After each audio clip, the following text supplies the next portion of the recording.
year's conference is Vision Zero, Life First Always.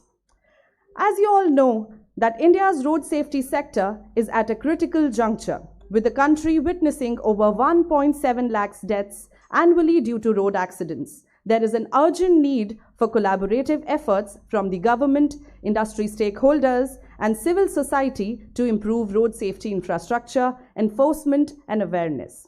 Ladies and gentlemen, this conclave is FICCI's sincere effort and step towards bringing together all the relevant stakeholders under one roof to discuss and deliberate upon these real-time pressing issues.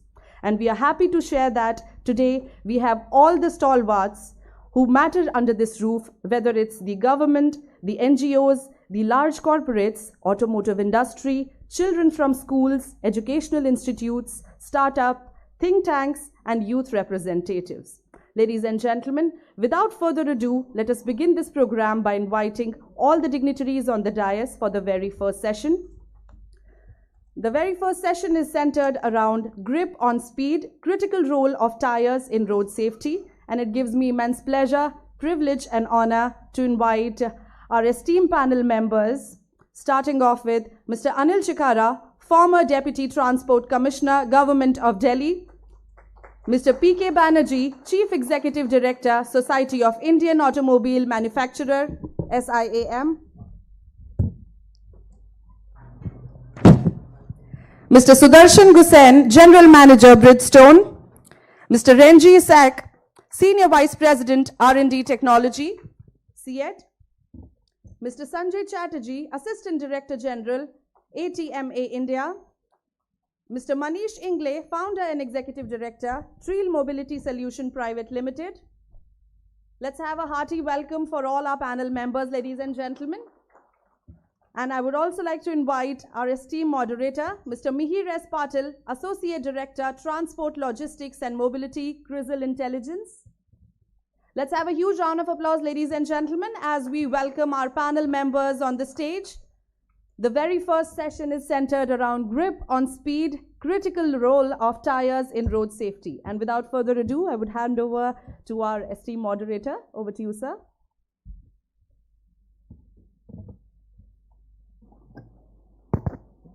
Thank you, ma'am. At the outset, thank you everyone for joining us, early morning here. The topic that we have is of particular importance because when we think of road safety and the corresponding counts, be it terms of accidents or fatalities, the first thing that comes to our mind is the probable cause. And if I think of that, many a times it happens that we look at various factors, be it driver error or vehicle error, and many a times, especially in case of highway accidents, we consider something as tires as at a fault. But the reality might be slightly different than what the actual scenario is. To just give a context, in 2023, India saw about 480,000 road accidents. That resulted in about 173,000 fatalities. Now, that may seem like a statistic in a forum like this, but when we look at how this translates into real world impact, what that means is almost every hour we are losing about 20 lives in this country. So possibly by the time we end this panel, statistically speaking, we would have lost maybe 20 people to road accidents, and possibly by the end of the day about 500 lives. So that's the kind of human cost that we are talking about. And when I come back to the causes that I talked about 68% of these are usually due to overspeeding, is what we understand. There's another 7 to 8% that happen due to bad weather or traction, and then there's another 8 to 10 which is about traffic violations. But as I said, not everything might always come to a single cause, and hence I would now like to invite Mr. Sudarshan Gusain, who's also the chairman of the safety committee of ATMA, to give us a perspective of how tires play a role in vehicle safety and road safety as a whole, and his thoughts, his learnings and experiences on the same. Yeah, thank you very much. So, as a Atma, we are a responsible organization, and we created a tire safety awareness group to analyze what are the cause of accident, because many times tires get blamed. So, through we have collaborated with JP Research, and we did analysis. What we found is 1% accident actually tire is involved. So 1% even we don't have a breakup like it is a maintenance issue or something else. We are still doing analysis on that. So let us think of the entire scenario. What may be the cause? So there are three possible causes. Number one, product quality of Indian tires. Number one. Number two, usage condition. And number three, maintenance. These are the three probable causes. So as far as the product quality goes, BIS has created a tire safety standard, which is everything coming from Europe plus everything from US. So that means whatever testings are done in Europe plus US, together we have created a very strong, robust standard. That is number one. Number two, testing. In Europe and USA, testing is like self-declaration. The tire company will test themselves and declare. Whereas in India, it has to be tested by a government lab. That means testing-wise, the test parameters, they are stronger than anywhere else in the world. So that shows us like product-wise, we are very good. Now coming to another two things, usage condition. Usage condition, the temperatures in India are very rough. The humidity, another problem. Loading is an issue, and also the road condition. So these everywhere we have tough challenges. Then coming to the third part, which is the maintenance. So as a Atma tire awareness group, we have conducted field campaigns, and what we found is around 35,000 tires we have checked over several years. What we found is 35% people have the right air pressure. That means 65% people don't have a right air pressure. Yeah, that shows the awareness level of the people. Second thing what we found is around 4% people are using the worn out tire which should not be used on roads. And this is a 4%. If you look at the data from another perspective, in a car, to make the car unsafe, you don't need all that 4 tires to be worn out. Even one worn out tire can create an unsafe condition. Yeah. So that 4% may be in worst case scenario go to 16%. Then damages, around 2% tires were found to have damages, which should not be used on road. They should be either removed or repaired. Yeah. So that is the situation which shows very clearly, the maintenance level is not very good. So what we are doing as an industry, through this tire safety awareness group, we have captured 4 groups: academics, corporates, government offices and general public. And what we actually do is seminars, webinars. We go to engineering college and talk like say automobile engineers about the tire. And unfortunately, actually many times tire doesn't behave the normal physics way. Like common sense says if you are driving on highway, common sense says the tire pressure will increase. Let us decrease it. But in tires, it is just opposite. If you decrease, you are creating an unsafe condition, and that is the number one cause of accidents in India. People get a WhatsApp forward, decrease the pressure, they do it, and that's the most dangerous thing. So we are trying to educate. This is the thing we want to share with all of you. Thank you. Thank you, Mr. Gusen. So starting off, with the first round of discussion that we have in this panel, which is more with respect to the current market situation and segmental challenges. I would just come back to you, Mr. Gusen, on from a product standpoint. When we look at you as a representative of Bridgestone as well, how is it that you are looking at it from a design standpoint, from a product for, let's say, the passenger car segment in terms of financing it? Okay, I'll come back to you on that one. We'll first have a discussion with Mr. Renji. So Mr. Renji, you have a strong presence in the two-wheeler and commercial vehicle segment.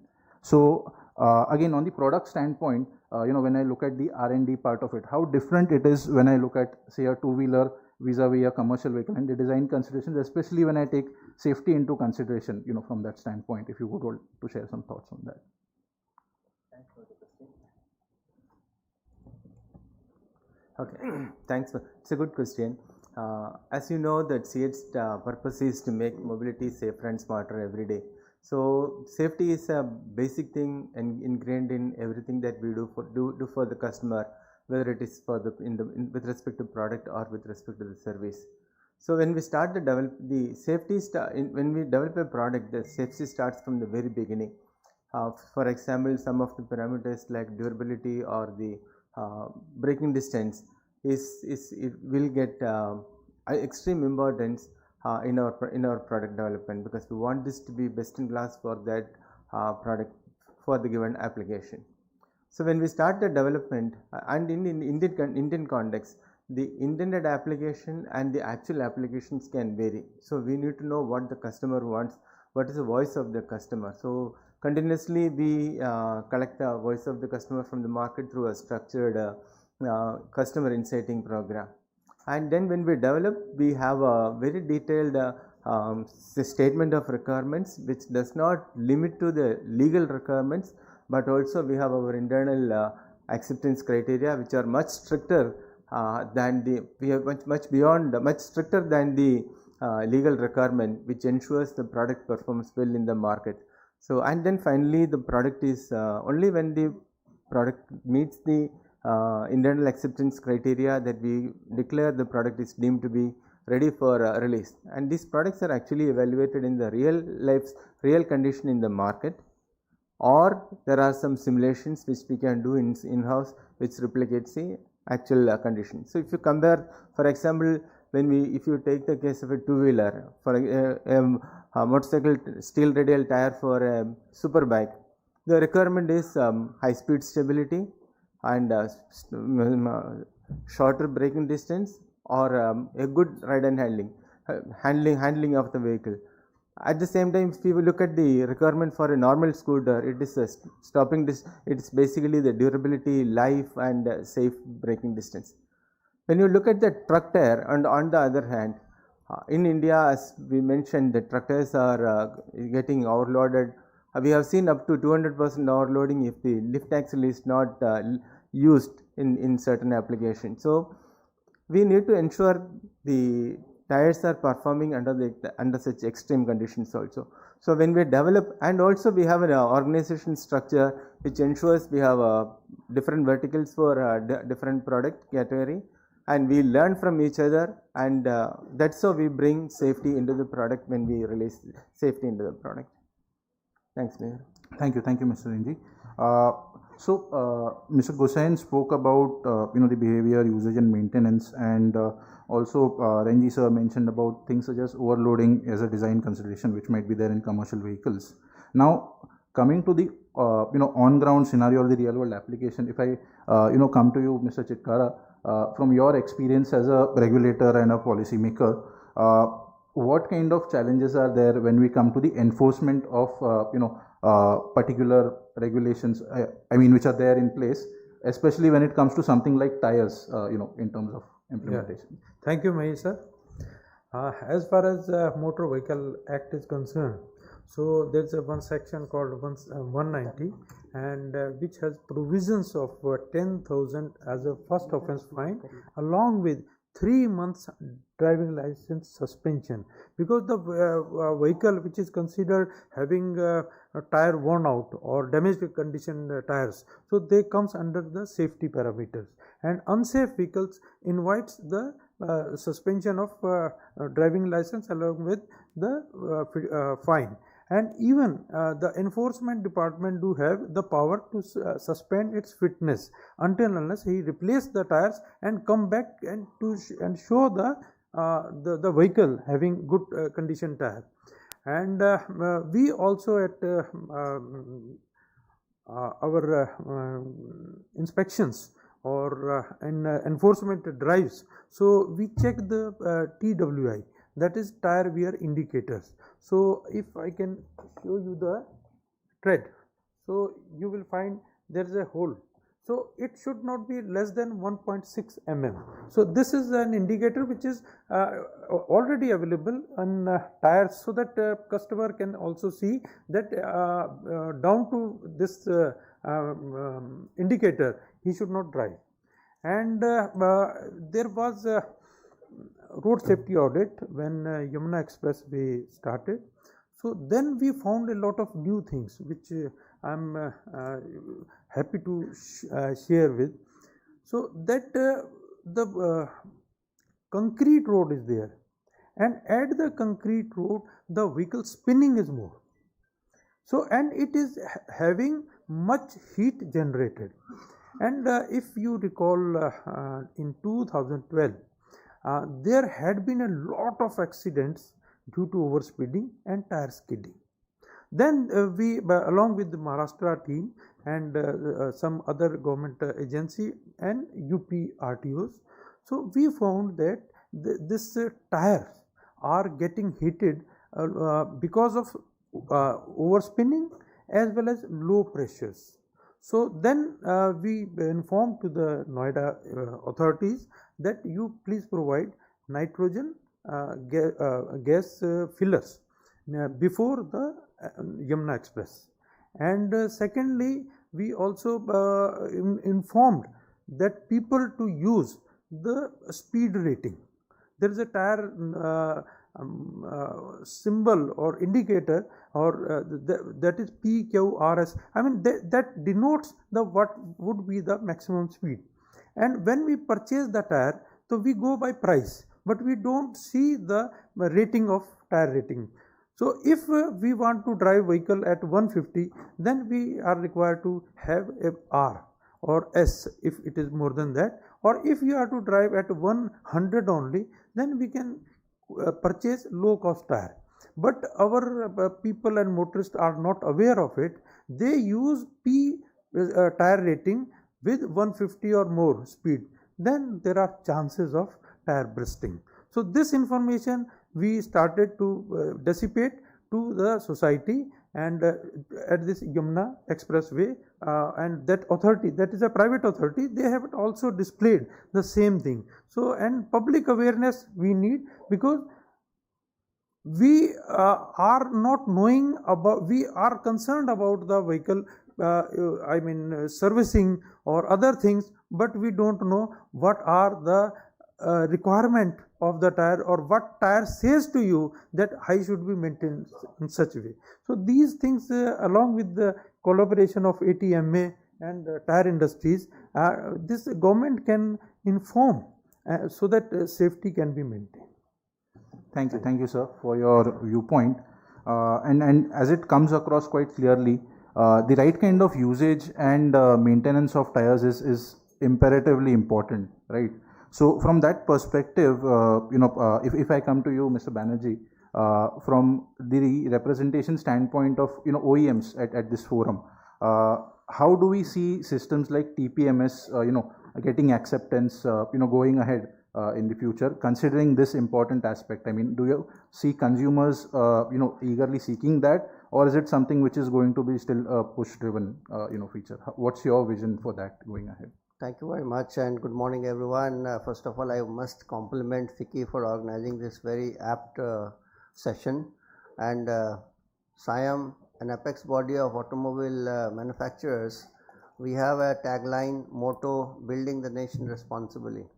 And responsible nation, the developed nation, cannot aspire to present itself in a global forum with 1% of the vehicle we are introducing in the annually in global basket, but we have a notoriety of 13% deaths. So it's a very, very difficult situation, and in a mission mode, this road safety needs to be addressed.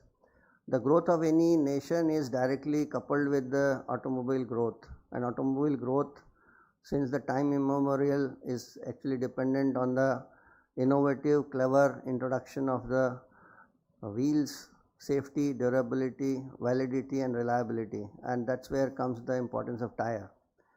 So tire is not a only standalone component where we talk about all this road load, speed load and other safety criteria of that component. The most important is how this tire is integrated in the vehicle for a particular application set.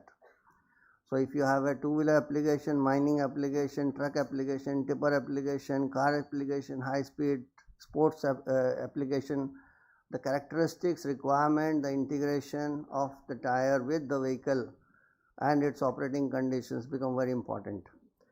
And the question particularly on the TPMS, as we are evolving, the basics of road safety, that whether driver is aware about its tire condition or not.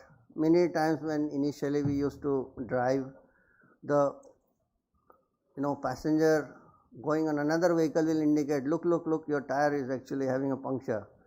That era is to change now with TPMS, the tire monitoring system, indicating the driver well in time that your pressure has reduced, go, it has become 29 psi, so better you go and fill, 32 is the recommended one. And that's why most of the cars now you will find that TPMS characteristics will now early warning it will give you. It's a huge amount of safety improvement. But more importantly, the Government of India is very clear how we have to address this subject of educating customer, bringing the engineering technical intervention so that automatically the vehicles which are coming are actually having solutions which give you early warning.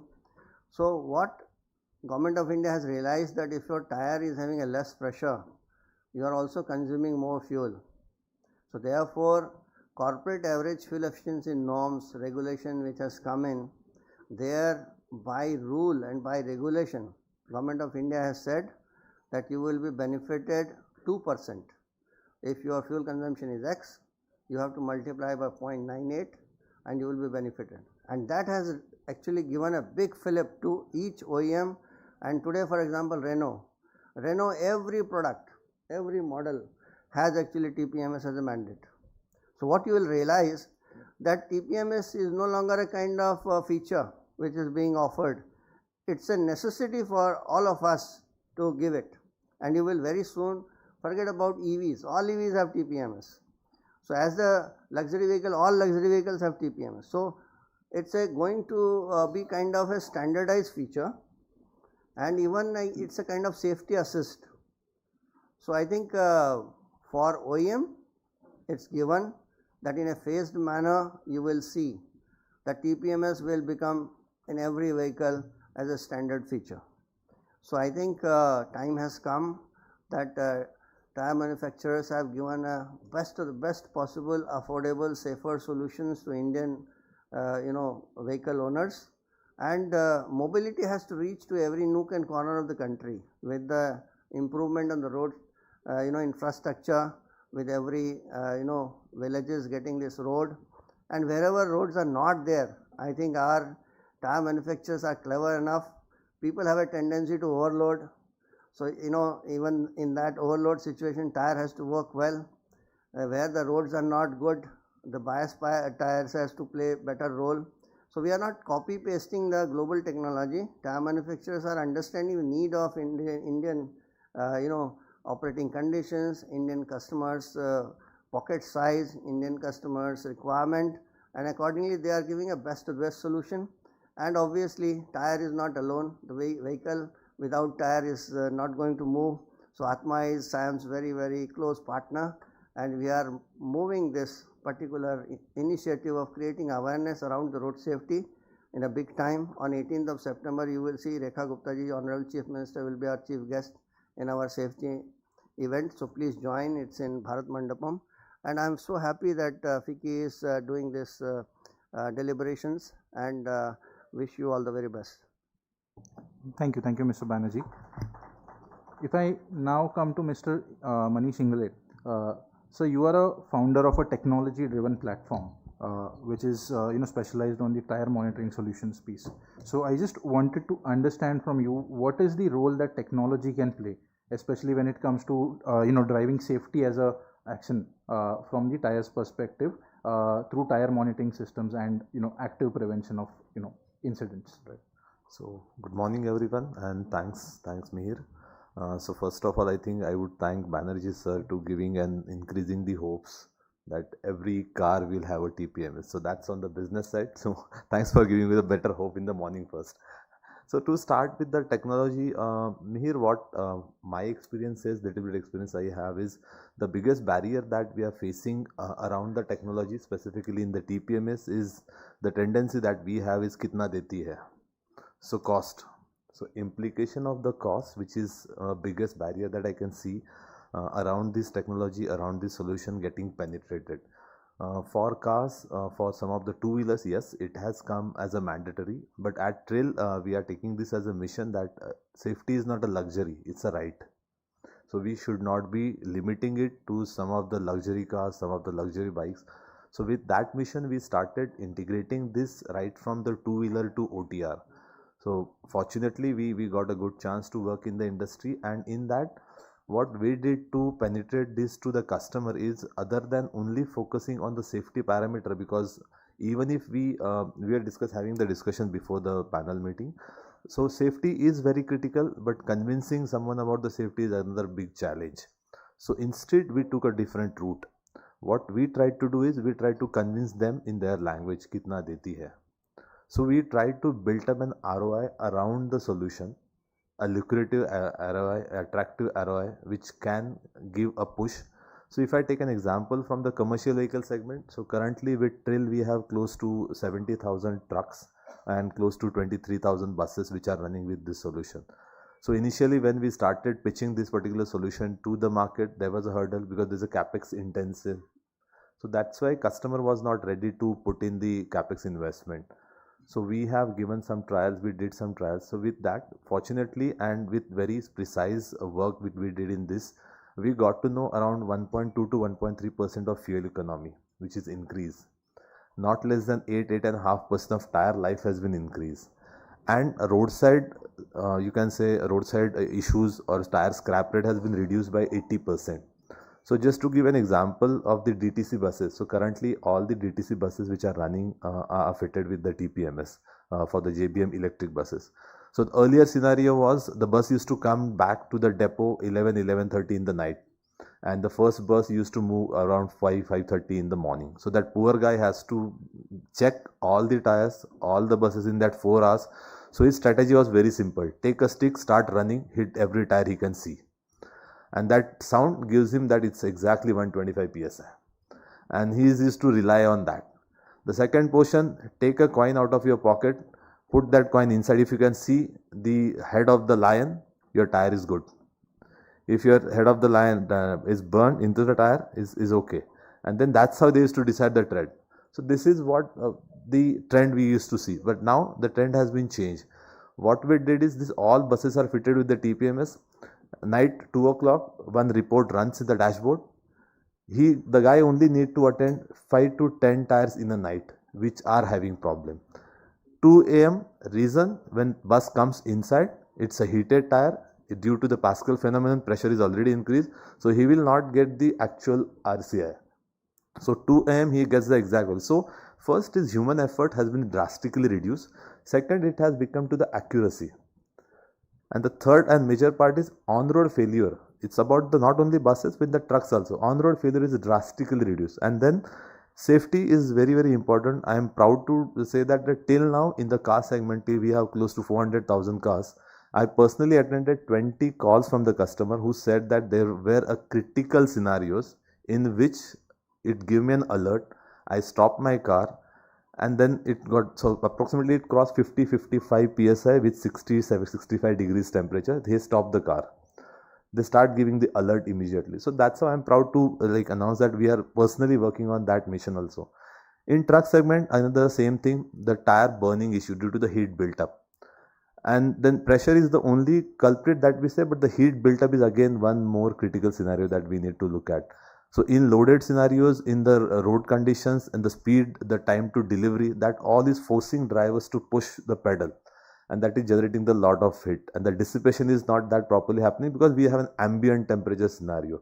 We are not working like a Western world where the average temperature is not crossing 25 to 30 degrees. So we are in a different, you can say, Indianization of the whole system that we need to do. So these also giving us a good benefit. So that's why the technology, yes, it is very important to drive. And from tire point of view, for you can say 99% of the people, even for myself also earlier, it's a black round donut. not more than that. But now people have started understanding, yes, but that's the only part which is touching to the road and driving the entire vehicle. So the importance of tire is as equal as your oxygen sensor or your brake drum. So that's how the technology has helped us to do drive in the future for the safety of the vehicle and its assistant drivers. Thank you, Mr. Ingle. Very well said that when it comes to considering something as tire monitoring or TPMS as a solution, there are certain behavioral aspects that come into play, such as cost considerations and that part of it. Very happy to hear that you are able to convince them both on the cost benefit front as well as on the safety angle front on this side. So coming to that behavioral aspect, if I may just come to you, Mr. Chatterjee, from a ATMA perspective, what kind of initiatives are you seeing being run in the industry right now, which are helping transition towards the behavioral change as well as on the policy side, and all those. So good morning, everyone. At first, thank you to FICCI for bringing so many torchbearers of road safety under one roof. So I just want to thank FICCI. Let's have a good applause for FICCI for doing this. And also happy to see so many stalwarts in road safety on the panel as well as in the audience. Mr. Ramashankar is here, Helmet Man is here. So thank you for putting your efforts. So before I speak something on behalf of my association, which is ATMA, the Tire Manufacturer Association, I would like to ask you all a question. Do you know how many parts or contents are involved to manufacture a tire? Any guess? It can be wild guess also. कितने items लगते हैं tyre को बनाने में? Any guess? 5. Okay, rubber, chemicals, everyone know, but roughly 10. Okay, so maybe some wild guesses, but I have my ITAC chairman, Mr. Ranji Isaac, who is also the R&D head of CIET. So he just now told me that there are 200 parts involved to manufacture a tire, chemicals involved to manufacture a tire.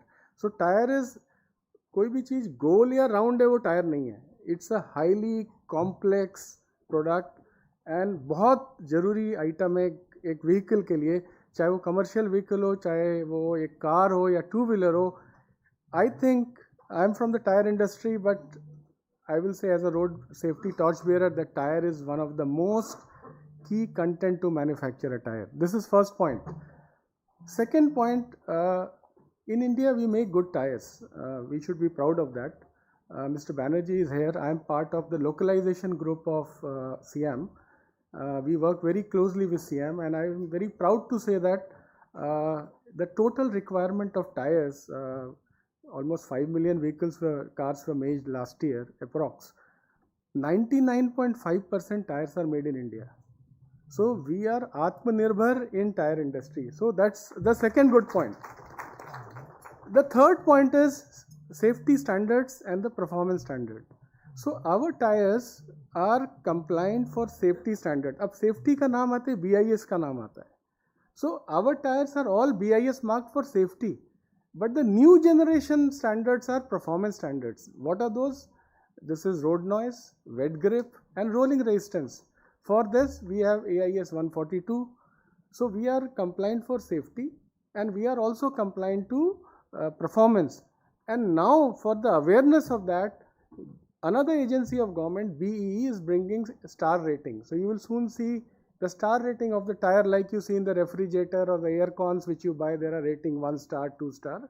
So that regulation is also coming to India. So we make good tires, we made best cars. India is one of the developing country, from 5th largest to 3rd largest we will become. Let me little bit tell about Atma. Atma is an association, it's the apex body of tire industry. 80% of the industry our members cover as a turnover. We are a 11 billion industry, which is 1 lakh crores, and 1/3 of the industry is exports. So we are exporting tires to almost 170 countries, including developing countries like US, Japan, Latin America and Europe.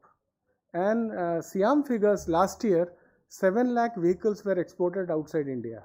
Now, if 7 lakh vehicles are exported, 35 lakh tires are also going outside. So just imagine that our tires are not only performing good in India, but they are meeting the global standards. So from tire point of view, we have no issues. Vehicle, we are the best. फिर accidents क्यों हो रहे हैं? Why there are accidents? The tire is good, vehicle is good. Still, we have some challenges. So there are various stakeholders in this: vehicle manufacturer, tire manufacturer, road safety torch bearers, government.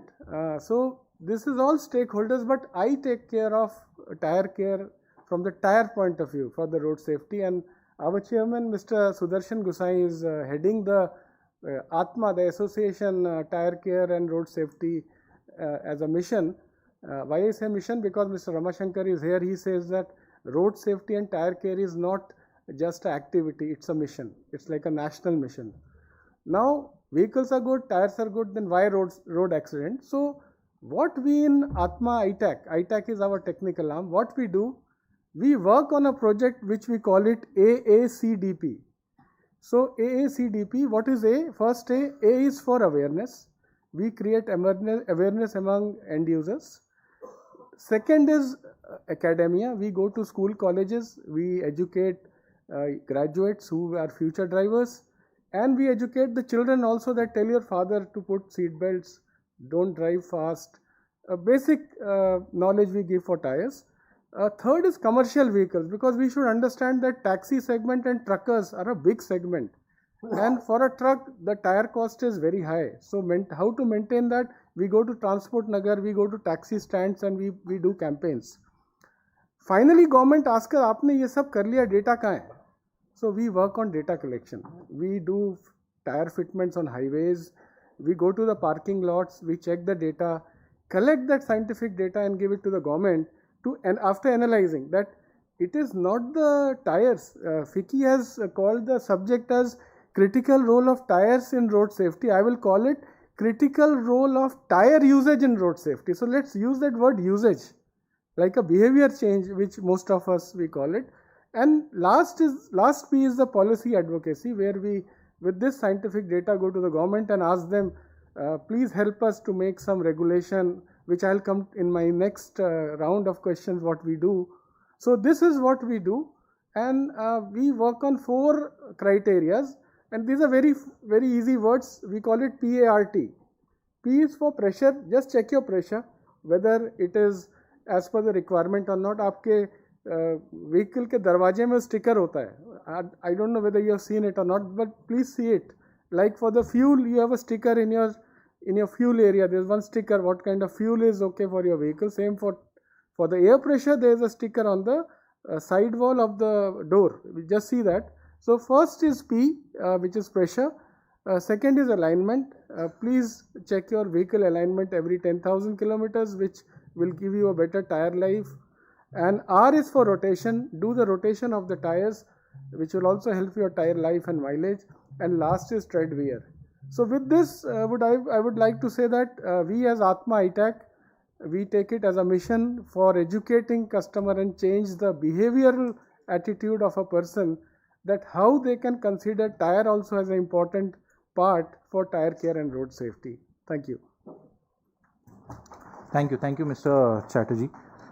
So, So to sum it up, if I look at what we've just discussed when it comes to tires as an element of road safety, what we do understand is, from a design and manufacturing standpoint, we are out there right with the best of the world, as Mr. Gusain and Mr. Renji rightly called out with respect to the best manufacturing practices and design practices that we have. On the technology side, we are also evolving with the introduction of TPMS and tire monitoring systems in the vehicles, as well as from a solutioning perspective, as Mr. Ingley outlined. Now, I think the third pillar that needs work, and there's a fair bit of work that's already happening on that through ATMA, is the usage and maintenance, and most importantly, the behavioral aspect. So that is something I think which we can take home today as a message from a road safety perspective when it comes to tires, that from a component or from a product perspective, we are probably right about there. From a technology standpoint, we are evolving and will probably be there in very quick time. the main pillar that needs work right now is the right kind of usage behavior and maintenance at the drivers and the operators, and that is the most important amount of work that needs to be done. So with this, I would now like to conclude the panel, and do we have time for questions? I don't know. Any Q&A that we have, or I mean we can close.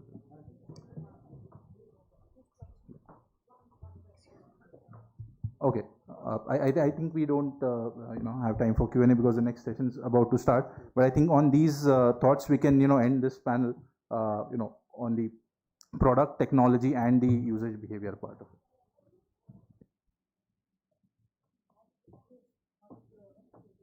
Okay.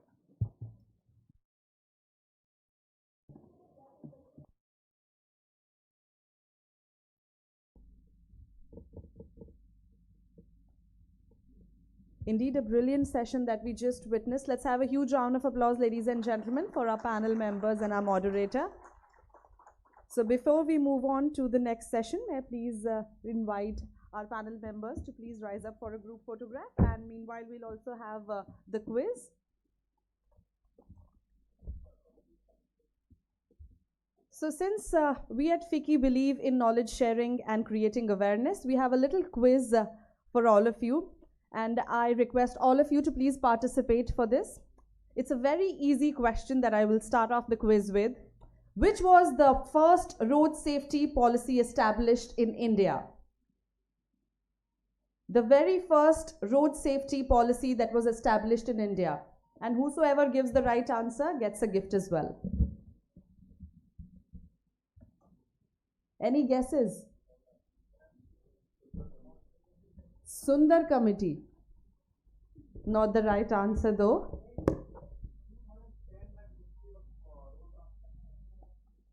Okay. Any other answers? Sorry? CMVR 1988. The year is right. Absolutely. Let's have a huge round of applause. And can we have the gift, please? Thank you. The correct answer is Motor Vehicles Act 1988.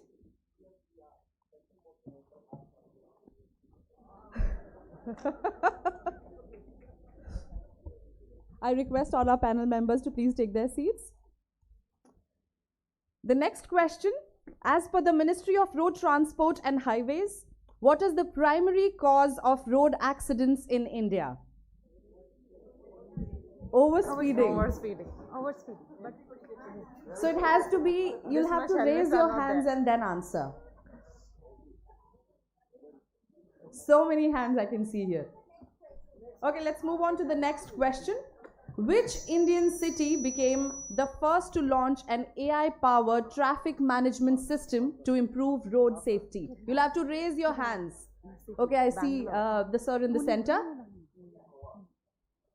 Okay. Bangalore. Pune. Okay. Surat. On the Indore. Okay. Delhi, all right. Delhi is the correct answer. Delhi is India's first AI-powered traffic management system unveiled on Delhi's Dwarka Expressway. Let's have a huge round of applause for sir.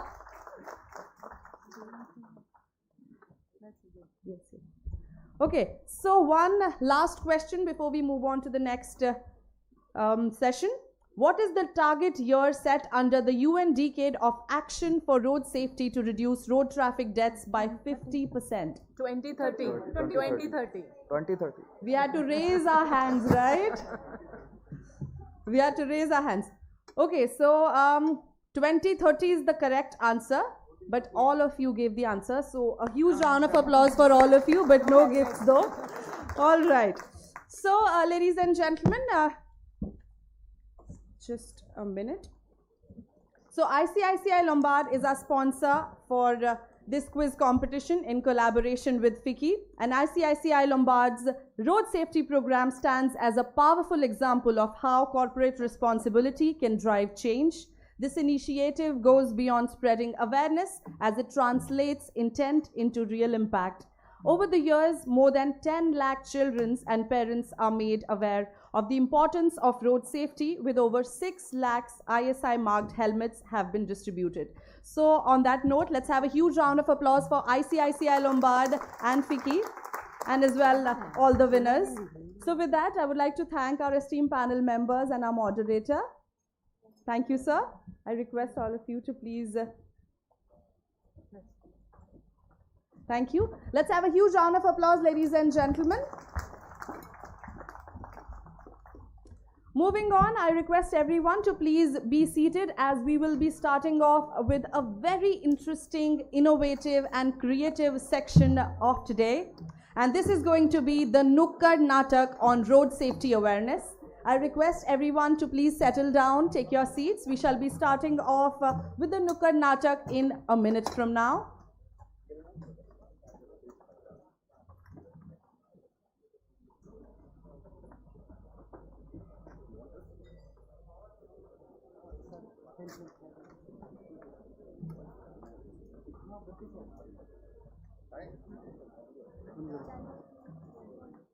I request everyone to please take their seats. We shall be starting off with the Nukar Natak in a minute from now.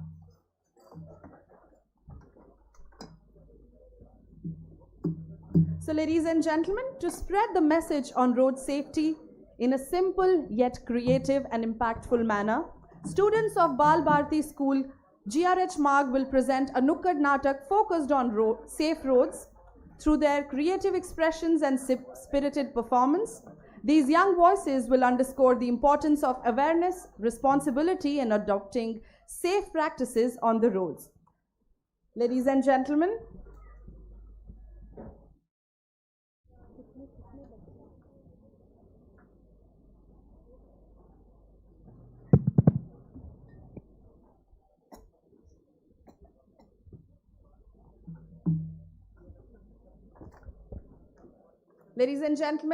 with a huge round of applause, let's welcome our creative young artist to the stage for the Nukar Natak on road safety awareness.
घर पे rules, school में भी rules, यहाँ rules, वहाँ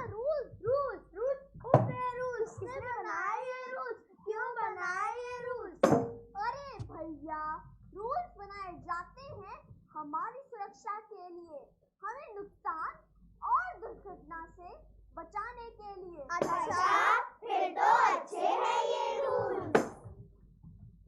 rules follow करने में है समझदारी, रूल्स फॉलो करना हमारी जिम्मेदारी। समझ गए हम, समझ गए हम, बात हमारी समझ गए हम। आप तो समझ गए, पर यह पब्लिक, ये जो पब्लिक है, ये जो पब्लिक है, ये सब जानती है पब्लिक है, ये जो पब्लिक है, ये रूल्स ना मानती है। अरे नहीं, ऐसा नहीं है, यह पब्लिक बड़ी समझदार है। अच्छा, ऐसी बात है तो आओ दिखाती हूँ। ये दोस्ती हम नहीं तोड़ेंगे, छोड़ेंगे दम मगर तेरा साथ ना छोड़ेंगे। हाय करण, ये देख मेरी 1000 सीसी की बाइक। वाह यार, सुपर कूल। एक राइड पर नहीं ले जाएगा? Of course. ये ले हेलमेट और पीछे बैठ जा। हेलमेट नहीं यार, हेलमेट पहनने से मेरा हेयर स्टाइल खराब हो जाएगा। नहीं नहीं, हेलमेट पहनकर ही बैठ, नहीं तो चालान कट जाएगा। तू भी ना यार, जिद करता है। ये दोस्ती हम नहीं तोड़ेंगे। वाह, कितना अच्छा मौसम है, ठंडी हवा चल रही है। दोस्त, आगे कोई ट्रैफिक पुलिस वाला नहीं है, हेलमेट उतार दे। ये ले दोस्त, ये दोस्ती हम नहीं तोड़ेंगे, छोड़ेंगे दम मगर तेरा साथ ना छोड़ेंगे। देखा, तोड़ दिए ना रूल, हो गई ना दुर्घटना, अब क्या हॉट क्या कूल। इसलिए तो कहते हैं भैया, rules traffic rules follow, rules traffic rules. Mannu भाई मोटर चली पम पम पम, मन्नू भाई मोटर चली पम पम पम। इंडिया गेट जाएंगे, आइसक्रीम खाएंगे, पेरिस्कोप देखेंगे और दौड़ लगाएंगे। अरे वाह, आइसक्रीम खाकर मजा आ गया। चलो मम्मी, घर चले। चलो बच्चों, गाड़ी में बैठो। अरे पापा, सीट बेल्ट तो लगा लो। अरे तुम चुप करो, इतनी रात को सीट बेल्ट लगाने की क्या जरूरत है? चालान कौन काटेगा? मन्नू भाई मोटर चली पम पम पम, मन्नू भाई मोटर चली पम पम पम। लो, हो गया ना एक्सीडेंट। अगर सीट बेल्ट लगाई होती तो शायद बच जाते। सीट बेल्ट का रखे ध्यान, ये है जीवन के लिए वरदान।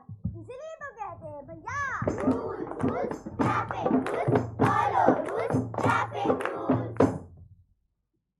अरे वाह, यह पहाड़ पर कितना अच्छा व्यू है। चल एक स्नैप बनाते हैं। चलती गाड़ी में मूविंग सनसेट दिखाते हैं।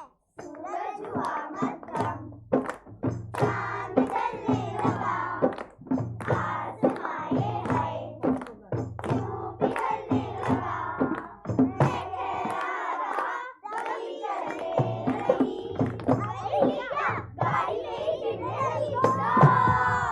और हाँ, गाड़ी चलाते समय मोबाइल फोन का प्रयोग ना करें। अगर बहुत ही जरूरी हो तो गाड़ी को एक साइड पर लगाकर इसका प्रयोग करें।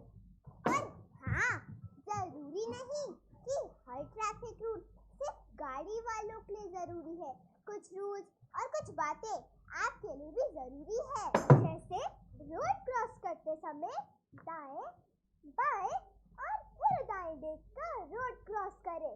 रेड लाइट व ज़ेब्रा क्रॉसिंग देखकर ही रोड क्रॉस करें। रोड क्रॉस करते समय किसी बड़े की सहायता लें। क्या आप जानते हैं, इंडिया में हर 4 मिनट में रोड एक्सीडेंट में एक डेथ होती है। इसका कारण तो आप समझ ही गए होंगे। जी हाँ, हमारी अपनी लापरवाही। ट्रैफिक रूल्स तोड़कर अपनी ही नहीं, दूसरों की जान भी खतरे में डालते हैं। सुनो भाई, सुनो सुनो, बात हमारी सुनो सुनो। आपकी, मेरी, सबकी खतरे में है जान भैया, खतरे में है जान। उठो, जागो, हो जाओ सावधान, यही है समाधान भैया, यही है समाधान। मम्मी, पापा, अंकल, आंटी, दादी, भैया सुनो, आज कार चलाना तो सीख व्हीलर पर है हेलमेट हमें लगाना, बेवजह मोबाइल ना चलाना, बस इतनी सी बात, जान अपनी बचाना। ये छोटे छोटे रूल्स भूल न जाना, भूल न जाना। Rules rules traffic rules, follow rules traffic rules, rules rules traffic rules, follow rules traffic rules, rules rules traffic rules, follow rules traffic rules.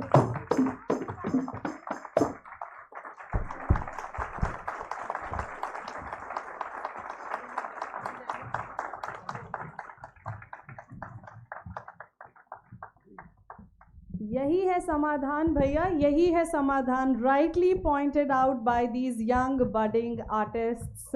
एक बार जोरदार तालियां हो जाए for all of them. And this performance definitely deserves a once more, right? I request all our budding artists, छोटे नन्हे मुन्ने सभी कलाकार please stage पे आ जाएं. I request all of you to please join us back on the stage. And as I was mentioning that this performance definitely deserves a once more time, right? But, before that, can we hear it for all of them? And with that, I also invite our esteemed FICCI Secretariat Leadership Team, Madam Neerja Singh, Assistant Secretary General FICCI, to please join us on the stage for a group photograph.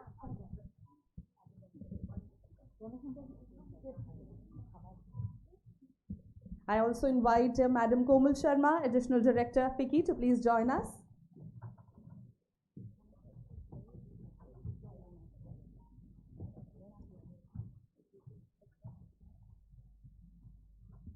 I also invite Sir Rama Shankar Pandey to please join us on the stage along with our FICCI leadership team. Dr. Geetam Tiwari, Emeritus Professor, to please join us on the stage.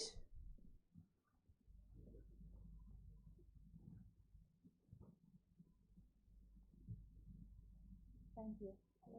Let's have a huge round of applause, ladies and gentlemen.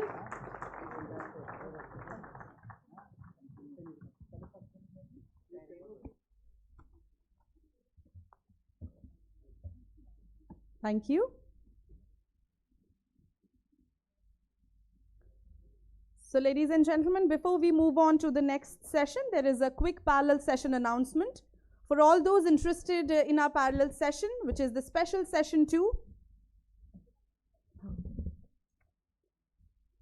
for all those interested in the special session 2 centered around NGO Roundtable on Community Champions for Safer Roads, we will be commencing that shortly in the council room on the same floor. All right. So indeed, we witnessed a creative way of spreading the road safety message. With that, we will now dive deep into the Industry Dialogue 1, centered around safer roads through AI and innovation, powering mobility, infrastructure, and logistics. Ladies and gentlemen, may I please acknowledge the presence of our panel members as I invite them on the stage. Mr. Amit S. Kumar, Head Marketing, Netradyne Technologies. Dr. Geetam Tiwari, Chair Professor, Transportation Research and Injury Prevention Program, Department of Civil Engineering, IIT Delhi. Mr. Soumik Ukil, Co-founder and CEO, Light Matrix. Mr. Hitesh Lachwani, Head Health, Safety and Environment, DP World. Mr. Shailendra Singh, Vice President and BU Head, SSE Business, Vehan Technologies.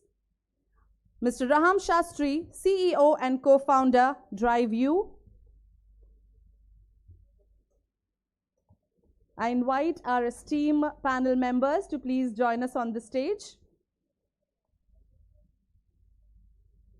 Mr. Amit S. Kumar, Dr. Geetam Tiwari, Mr. Soumik Ukil, Mr. Hitesh Lachwani, Mr. Shailendra Singh, and Mr. Ram Shastri.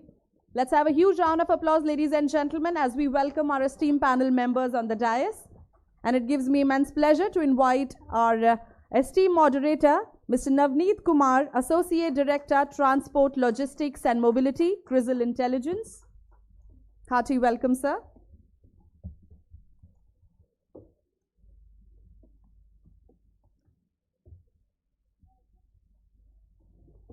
Well, we cannot address road safety without embracing the power of technology and innovation. From AI and ADAS for accident and blind spots to smart enforcement tools like ANPR, IoT, and speed monitoring, technology can transform how we detect and prevent unsafe driving.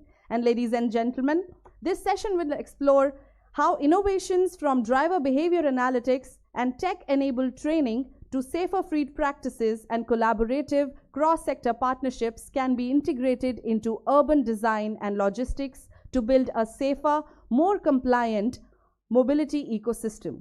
And without further ado, I would now hand over to our moderator, Mr. Kumar, to please take the proceedings further. Over to you, sir. Yeah, good morning, everyone. It's my pleasure to moderate this session.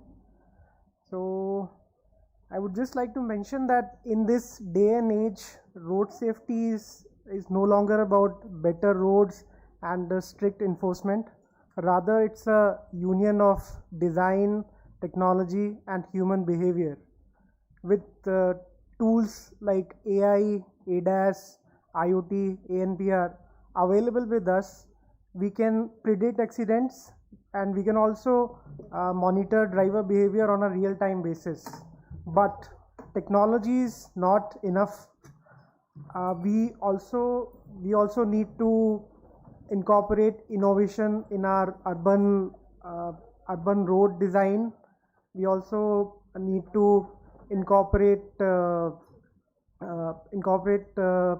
culture of compliance, and we should not forget about the safety focusing on the freight and logistics systems also.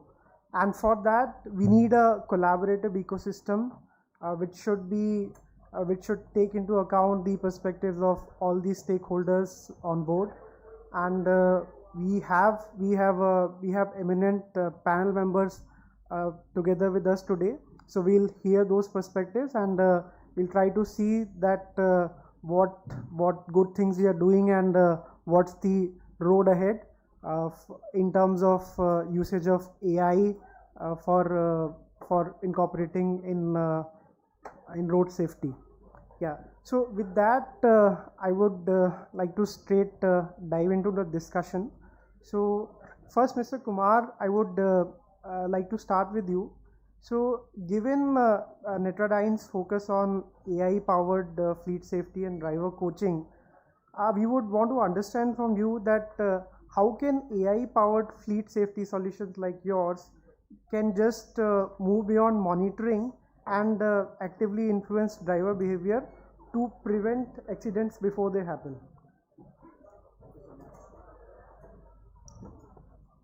Thank you so much for the question. I was watching the Nukar Natak, and all of us were, and that reminded me of one instance. Several years back, I, along with my daughter, were on the road in car, and I always insisted her to wear the seat belt, be on the car seat. And on that particular day, my phone buzzed. It rang, and I happened to answer that call. And immediately I hear my daughter screaming, "Papa, जब मुझे seat belt पहनना है तो आप phone use कैसे कर सकते हो?" And I put the phone down immediately, right? But that instance is still alive in my memories, and the reason is while our driving as the individual users may not be much, but when it comes to commercial drivers, they drive 8 hours or 10 hours and I'm sure much more, but they do not have anyone who can remind them about anything that they're doing wrong on the road, right? How many of us are looking at phone right now? I'm sure at least 10% of us, and that's a normal human behavior, right? Imagine someone who is on the wheel for 8 hours, maybe a little bit of break here and there, they can get also carried away, right? Their phone also rings, their family also remembers them, right? They can get carried away when it comes to speed as well. They can get tired, they can get fatigued, right? Now what reminds them? Now going back to the question, Navneet, how do we look at behavior change? If you look at different models of or behavior change, whether it is COM-B, whether it is behavior wheel, whether it is 5A, all of them motamoti talk about three things. One, assess the behavior, right? Second is accept and fix. And third is really driving the positive enforcement to ensure that the behavior changes for good, right? And if I deep down on each of these, with the perspective of a driver who's on the road, assess. Now the AI fleet safety technologies can real-time detect and assess every driving behavior, whether I'm drowsy, fatigued, using phone, seatbelt not buckled up properly, not focused on the road versus getting distracted with the hoardings that we have on the road and whatnot, and the vehicles who are driving high speed. Oh, I want to chase them as well, right? All of us can get carried away.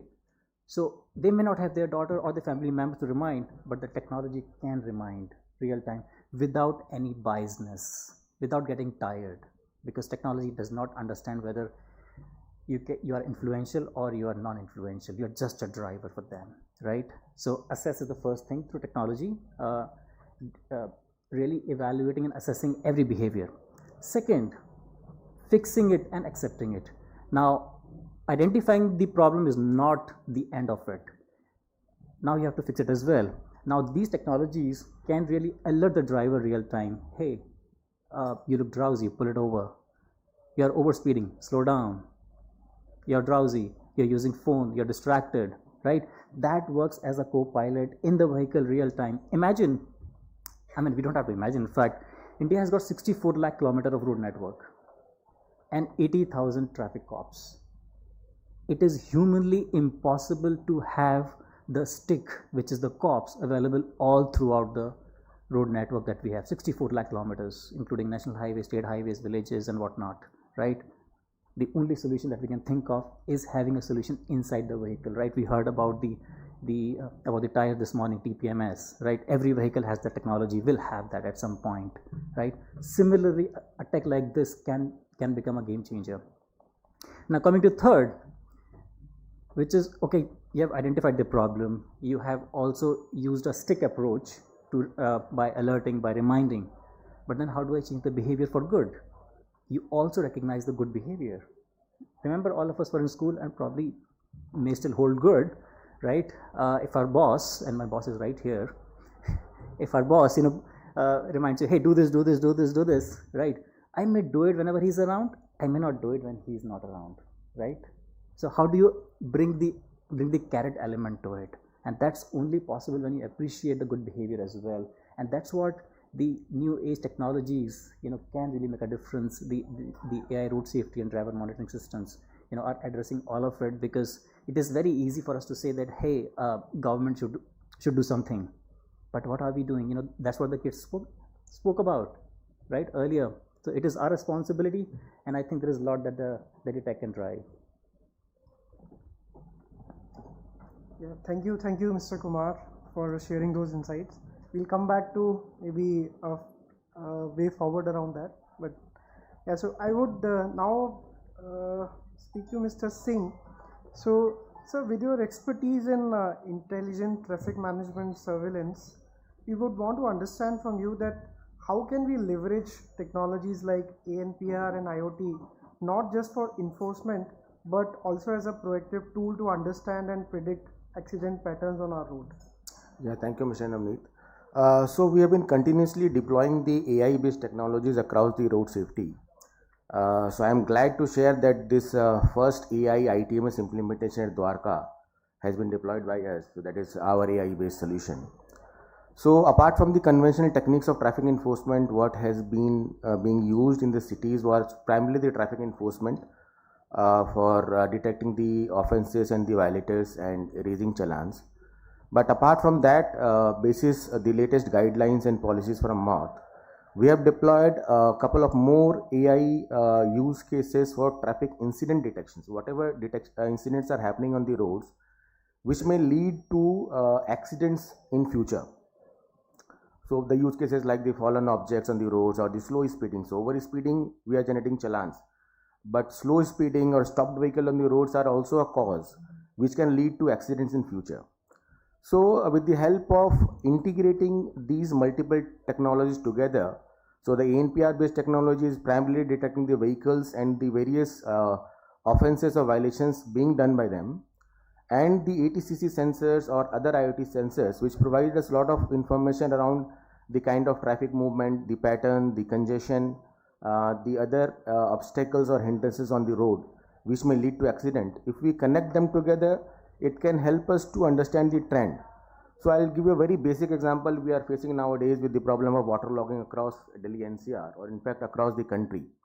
Now, if we have the information of waterlogging from various IoT sensors, so we have Google information which tells us there is a congestion on the road. But if we are able to know that these particular stretches, there are waterlogging, and integrating these information with the ANPR information which provide us the traffic movement pattern across these roads, we can alert the drivers on that route to either take a diversion or take care of, because these waterlogging can put them into the problem.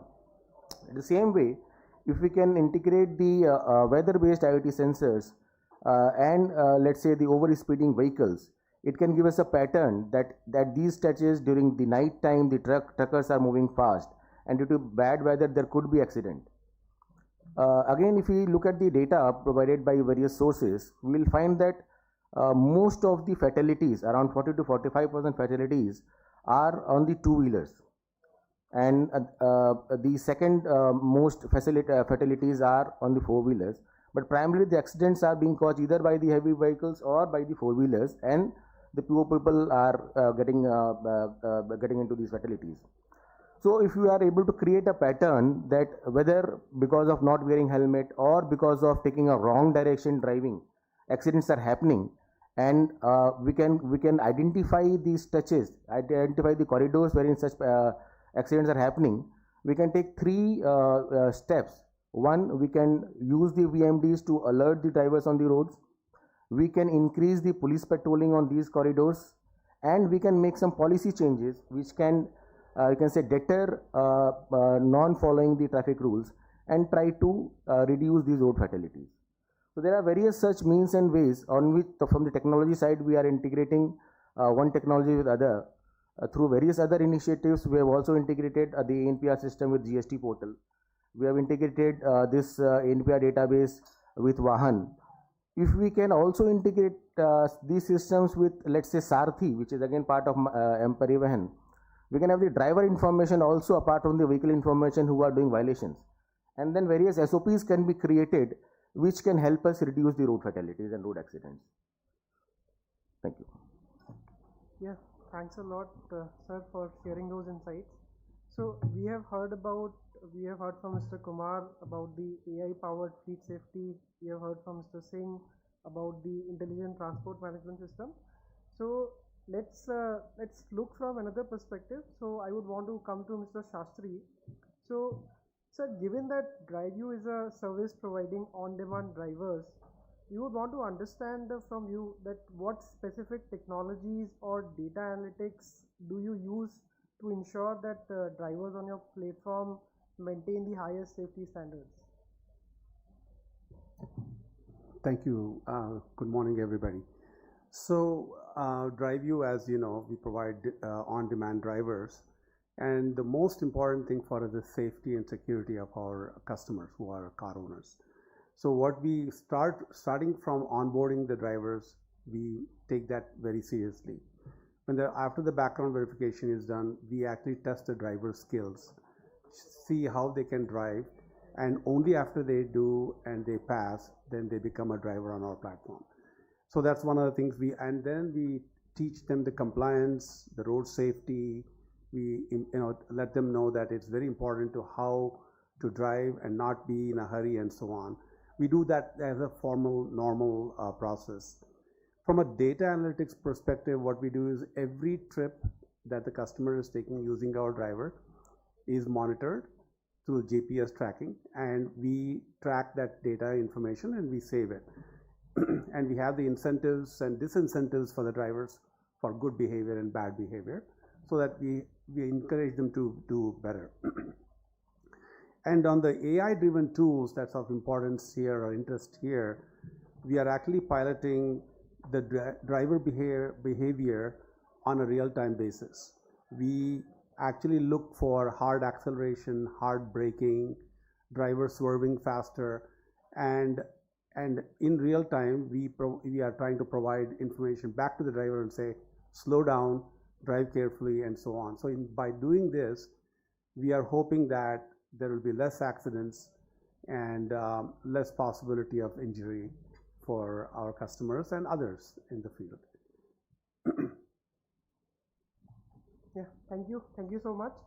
So it's very heartening to know that we are using technology for good, and we are able to achieve concrete results also. So see, with that, I would want to come to you, Mr. Lashwani. So see, from a global logistics company's perspective, you have a large scale fleet which operates across the country. So what are the biggest on the ground challenges in ensuring safety across such a vast network, and how is technology helping you in that? Thanks, Navneet. Good morning. Hello, everybody. So first of all, thank you, FICCI, for organizing this session. And I think sessions like these create an environment for brainstorming sessions amongst industry members, government members, NGOs to think beyond whatsoever is existingly available. Now coming back to logistics, so logistics we all understand is the backbone for the economy, and the backbone for logistics industry is the drivers. And it's our responsibility to ensure that our drivers create and remain safe whenever they are on the road. And there are plenty of challenges, right from truck hardware to the quality of drivers, the driver training, the driver conditioning, the driver coaching, and everything around that. So we try to address all of these issues and try to ensure that we are working on all of the fronts to make the environment safe.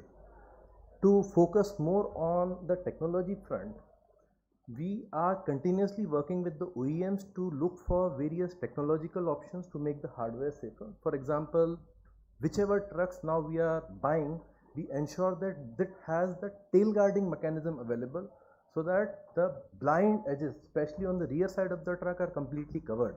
Even if driver is not seeing, the truck would automatically stop on its own without crashing anything. Similarly, the second thing that we have been working along with the OEMs is installation of electronic stability control, ESC. We all know whenever we all are buying cars, we ensure that all of these features are available. But when it comes to trucks, everybody tries to cut corners, save cost around that. But we are ensuring each and every truck that we are procuring now is fitted with ESC.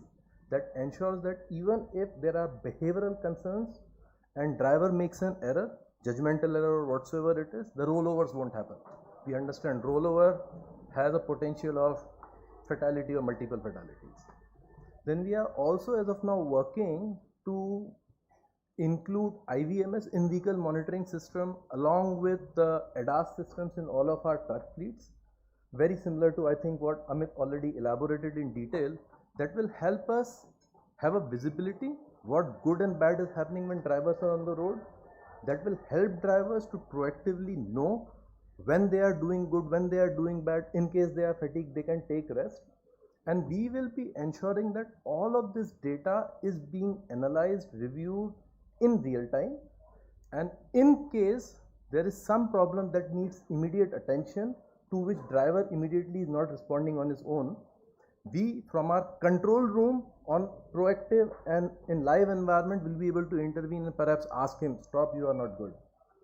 So behavioral challenges are many. For example, drivers change en route because he has some work and he'll call somebody. Perhaps he is not even a driver, he is just a helper. So this camera footage would let us know the person who is driving the vehicle is an unauthorized driver. So a few bits around that. Yeah, thanks a lot, Mr. Lashwani. So yeah, so far we have heard about the usage of AI technology, perspective of the service providers, perspective of logistics companies. So I would just want to come to Mr. Ukil. So given Light Metrics experience in AI powered telematics, we would want to understand from you that what are the specific data points which are crucial for your technology to capture, and how do you translate that data into actionable insights? Yeah. Thanks. Thanks for that question, and thanks for setting up the forum. So firstly, we're talking about AI, and even when we are using AI, when you're on our phones and we are searching and using ChatGPT, finally, we don't think about AI explicitly, right? We just want the results that we want, right? So from a data and outcomes perspectives, it varies with context, right? So I'll give you an example, right? So for example, we have customers whose commercial operations include late hours, including at night, right? In mining sites, around mining sites, steel plants and all of that. And drivers are doing very, very long hours and late at night, 2 o'clock, 3 o'clock, so on and so forth. Naturally, just like any of us, they're fatigued, overworked, and that is causing negative outcomes, right? Sometimes crashes, sometimes fatalities, right? And of course, these are the important things, but of course, that's a big loss to the commercial operations as well, right? A mining site or a steel plant can actually shut down if there's a major accident. So in such a context, right, then driver fatigue becomes very important, right? How do you detect that accurately? And for the longest time, fatigue detection had many phases, right? When your eyes are in full-on micro sleep patterns, and you're having basically shut eye, that AI can detect. But a lot of our customers said, actually, that is too late, right? Because that at that point the risk is very high. So you actually need to tell us when the driver is getting into that phase, right? And any of us who have driven long distance, and we overestimate our abilities, right? And we think coffee will do it, and we are driving, and it starts with you are rubbing your eyes, your blink pattern changes, you're yawning, and so we had to detect early fatigue and pick up these cues, which are multiple cues, right? As I said, the pattern of blinks, yawning, rubbing of the eyes, and so for that, to coming to your question, then for that sector where you are doing these long hours, long shifts for drivers, you need to be able to pick up those cues. Now, if you conversely look at, say, logistics operations which are going on our highways, and even maybe people transportation, right, where these are buses, intercity buses, what you want, at least for the driver's sake, is velocities are higher, speeds are higher. You want seatbelt compliance, right? And now seatbelt compliance can come now from the OEM, but tradition, which we learned was when this was first came to us, we were like, why do we need seatbelt compliance? Most modern vehicles will actually tell you, right, if the seatbelt is locked. But our drivers are creative; they will sit on top of the seatbelt, right? So that becomes very important, right? Accurately, how can AI actually tell you that the driver is actually wearing a seatbelt? And as Amit said earlier, right? It's a question of not only penalizing them but reinforcing them with follow-up coaching. That this will actually save your life and the life of your passengers, right? When you do that. So the point of which data points are important. Of course, there are broad statistics, like we heard earlier about speeding and cell phone usage, which everyone wants to monitor. But very, very specifically, certain industries, there are some things that are more important, having more visibility.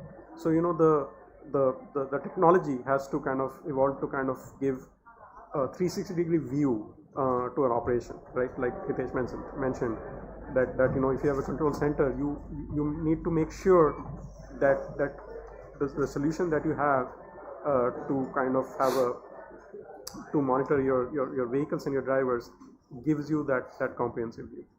So that's kind of yeah. Thank you so much, Mr. Vakil. So with that, So we have heard about the perspective of all these service providers and all the innovative work which you guys are doing. So I would want to now hear from Mr. Popley. So if Mr. Popley is there. No. Okay. Yeah. So I would want to come to Dr. Tiwari. So with your extensive background in transportation research, so we would want to understand that from a scientific perspective, what are the key design principles that need to be adopted to effectively integrate AI or new technologies in safer highway designs? Thank you. And I would like to thank FICCI also for putting together a panel like this and organizing this session. And all these perspectives are extremely important. So first of all, as a science of road safety, what has been understood now is that currently we have two major broad principles on which all designs, road designs, or for that matter even vehicle designs and AI etc. is based. The first understanding is that it is all about human behavior, but human beings have limitations. As human beings we have limitations, and those limitations are that we, despite having all the knowledge, we can make errors, and we are impatient as drivers and as outside the vehicle also. On the road we become impatient because our motivation for being on the road is primarily not being safe, that is not explicitly in our decision making process, but we want to get to some place as fast as possible. That is a prime motivation. So understanding of human behavior limitation is very important for all guiding our designs. And second, very very important principle, biomechanics principle that we have understood is that as human beings we have certain tolerance of impacts. Our body cannot tolerate impact beyond certain limit, and that is the other major principle which guides designs of roads and as well as vehicles. So now third important thing that I would say, that what is being understood, that our behavior as a driver and also as outside the vehicle on the road is primarily because of the way infrastructure has been designed.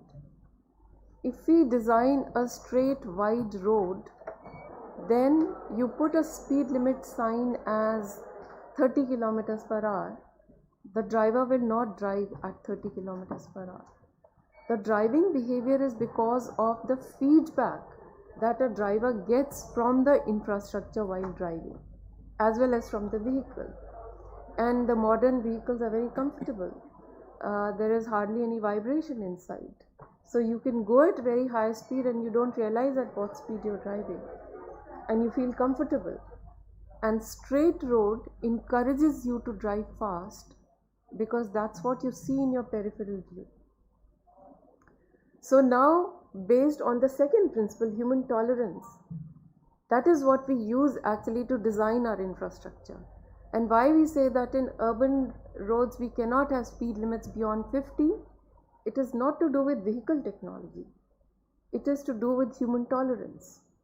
So because what empirical studies have shown, that when the impact speed is 50, impact between say a pedestrian and a vehicle, then the chances of fatality is over 80%. Same driver, same vehicle, you bring down the impact speed to 30 kilometers, just a difference of 20, and the probability of fatality is less than 8%. So it's a huge difference. And then the other thing that we have understood from the science of looking at this is that 1% change in speed, going upwards or downwards, results in 4% change in your fatality outcomes. So you change your speed by a very small amount and it has a huge impact on your safety outcomes. So now coming straight directly to the question you're asking, that what kind of AI technologies we can use. So first of all, speed limits have been set based on this understanding of human tolerance, and then we, of course, then next question is compliance. So we already heard a lot of technologies inside the vehicle which can improve compliance, and then also outside the vehicle also we can put speed cameras, etc., and then keep monitoring behavior. But I want to extend it a little bit more, because what we have understood from the successful countries, that monitoring driver behavior and ensuring speed compliance is the initial step. The second step is that you all have capturing this data. Look at the long-term trend. Where is it happening more often? And certain roads you will find certain sections of the road where most drivers tend to have non-compliance. So then in that case we have to go back and change the infrastructure itself, because that infrastructure design is encouraging non-compliance. So this is the other way that we get the feedback from these I would say big data or very good quality of data, that it is and of course then the other issues are already there. All of you talked about fatigue, and that's why there are these these labor laws. Actually after 4 hours they should be taking a small break, and after 8 hours they should be taking a long break. So if through technology you could monitor that also, have they taken a break or not? Because the other, I think, problematic thing that we have found, that many of these fleet operators, and I do know for sure bus drivers in urban systems, are given specific times that they have to complete their trip, and many times we find that those time limits are unrealistic. That is the other issue why they are forced to start driving faster. But using all this data, we have lot of feedback we get, and information we get, implications for our design. So already we have from the data we understand that near bus stops a lot of pedestrians are getting hurt. So, and then while crossing the road pedestrians get hurt. Then you go back and see why is this happening. Number one, non-compliance of speed. But the other thing is that the way we design a traffic signal, we are not taking into account that people become impatient. Next time you are on the road, you observe your own behavior. After 30 seconds, we start fidgeting a little bit. And the empirical evidence shows that even in the most disciplined, educated countries, globally, after 1 minute, pedestrians don't like to wait.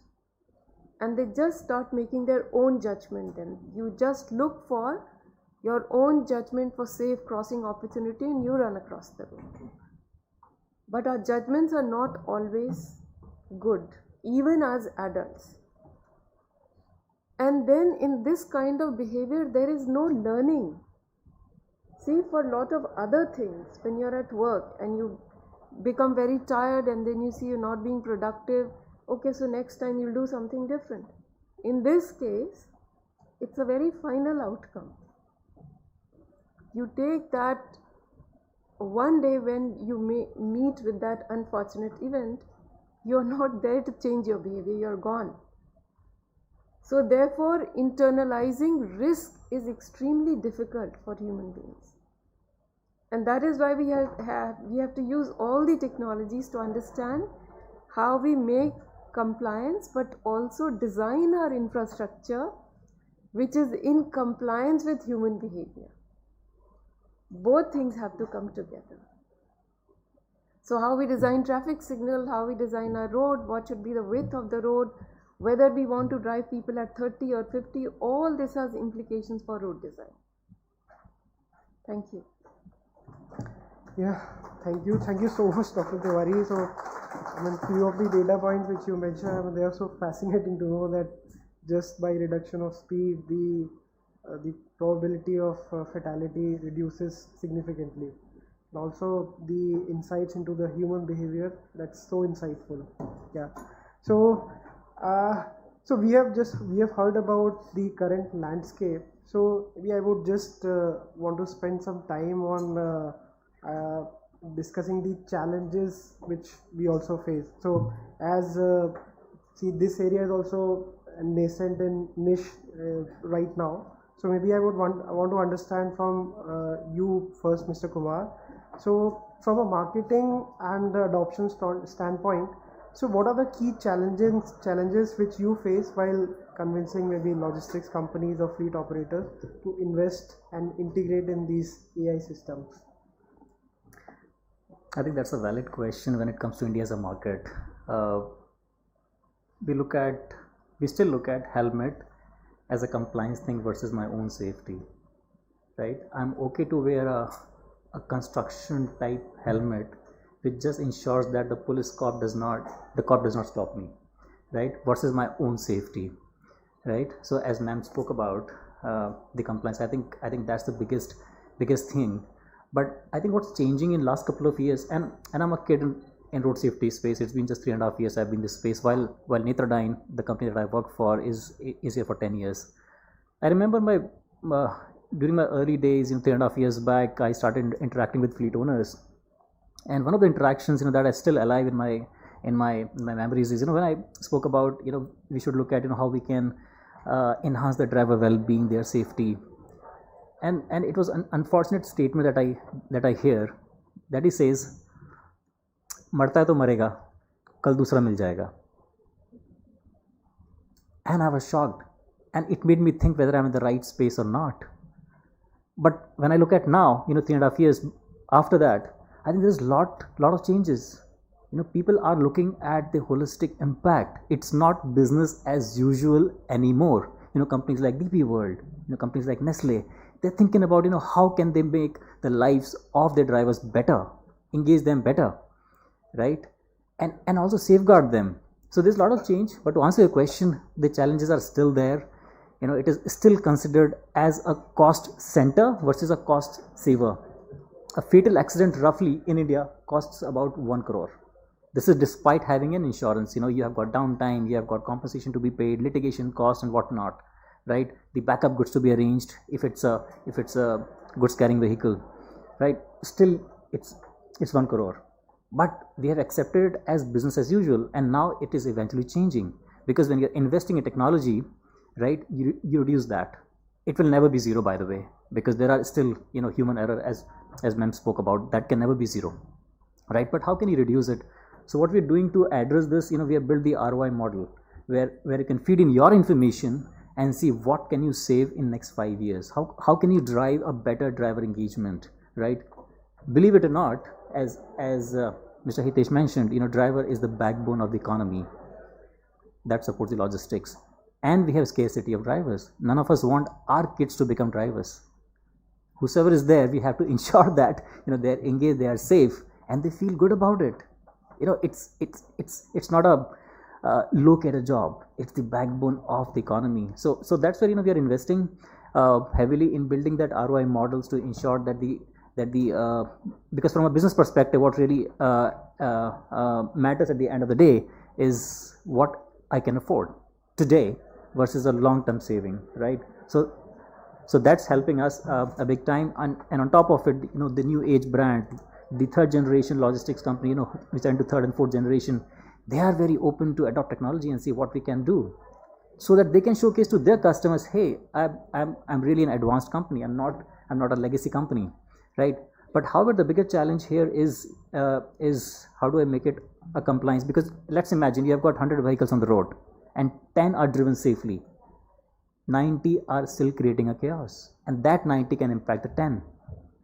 So how we as a country, how we as an economy can really drive a larger adoption? And I think the only way out could be the compliance thing, because we are still an economy, that works on complying with the regulations versus really taking a proactive step towards safety.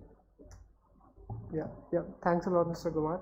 I believe that this is one of the most important areas to work on, because as Dr. Tiwari also mentioned, that it's ultimately it's the behavior which is most important. All the data technology we have available with us, but ultimately we have to change the behavior of the users, maybe in the passenger cars as well as in the commercial space. So that is something I believe we as a country should focus on going forward.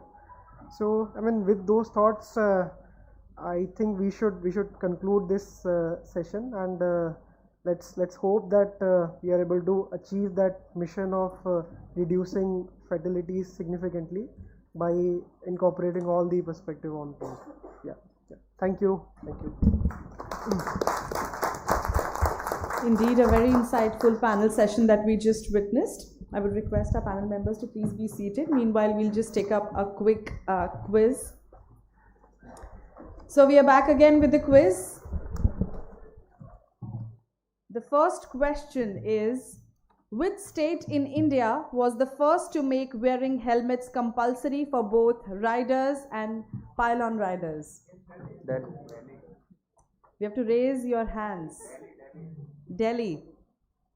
Delhi is absolutely incorrect answer. Karnataka, okay.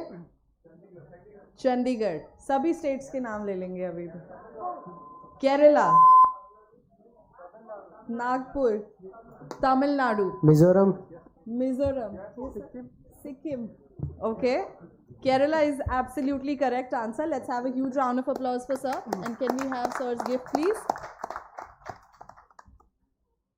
Okay, quickly moving on to the next question. Which highway is considered as India's safest based on accident statistics? The left side? Any guesses from the left side?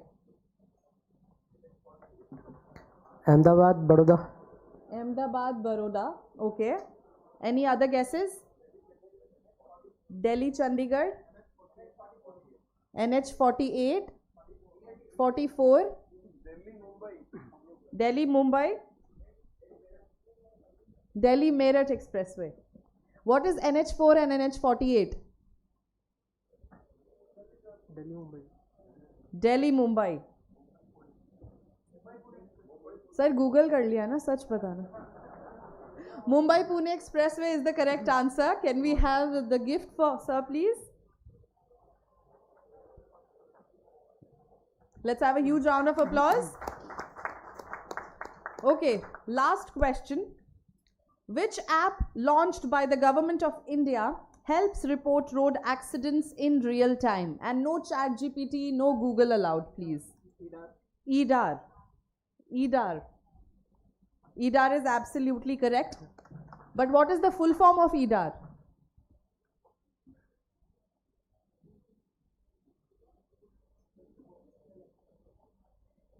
EDAR is absolutely correct. Yes, sir. Do you want to try again?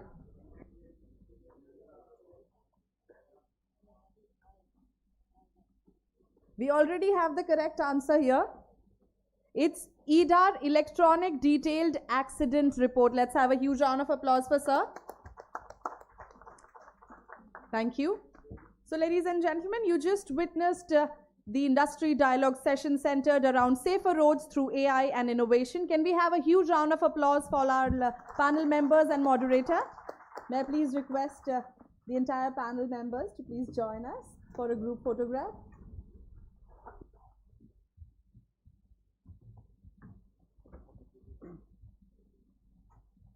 A little closer.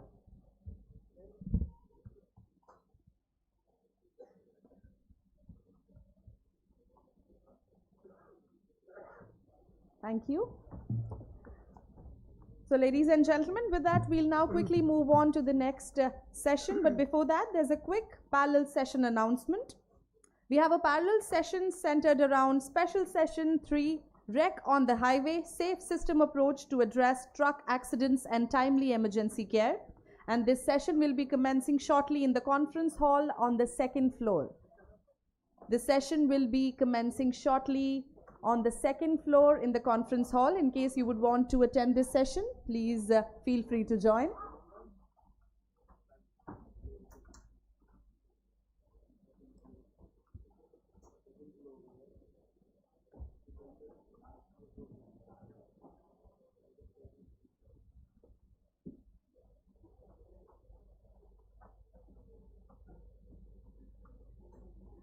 Meanwhile, I request everyone to please settle down and take your seats. We shall be starting off with the Industry Dialogue 2 in a minute from now.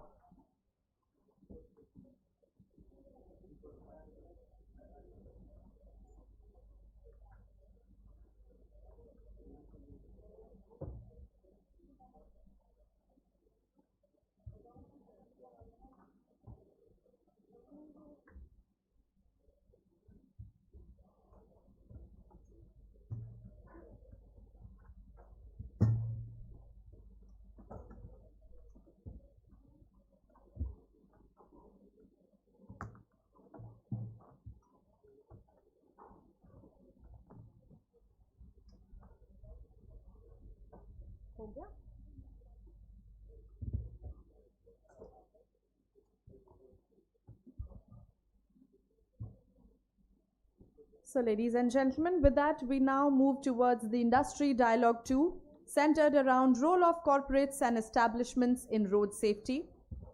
And it gives me immense pleasure to invite our eminent panel. May we please acknowledge the presence of Mr. Akhilesh Srivastav, Chairman, Indian Roads Federation, Mr. Rahul Bharti, Executive Director, Corporate Affairs, Maruti Suzuki India Limited, Mr. Pankaj Singh, Head Safety, Adani Cement, Mr. C.K. Sridhar, General Manager, Kempegowda, Bangalore International Airport, Ms. Sheena Kapoor, Head Marketing, Corporate Communications and CSR, ICICI Lombard, Mr. Giri Kumar Kumaresh, Principal Advisor, Road Safety, Future Mobility and Expert Accident Research, Bosch Global, Mr. Kapil Bhatt, General Manager, Institutional Business, Delhi State Office, Indian Oil Corporation Limited, Mr. Dheeraj Sethi, President, Safety Systems and Audits, Cube Highways,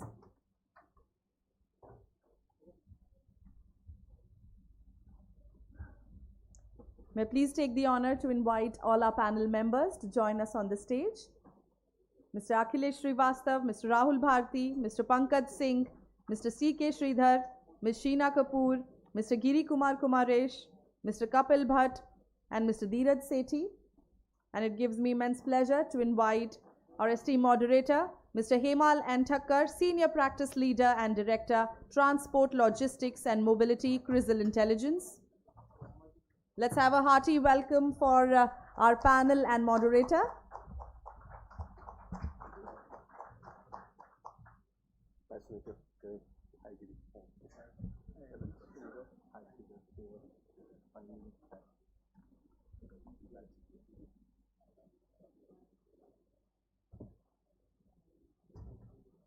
Without further ado, I would now hand over to our moderator, Mr. Thakkar, to please start with the proceedings. Over to you, sir.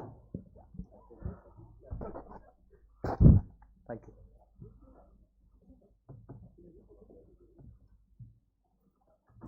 I think Mr. Bharti is not there. Okay. So, morning everyone.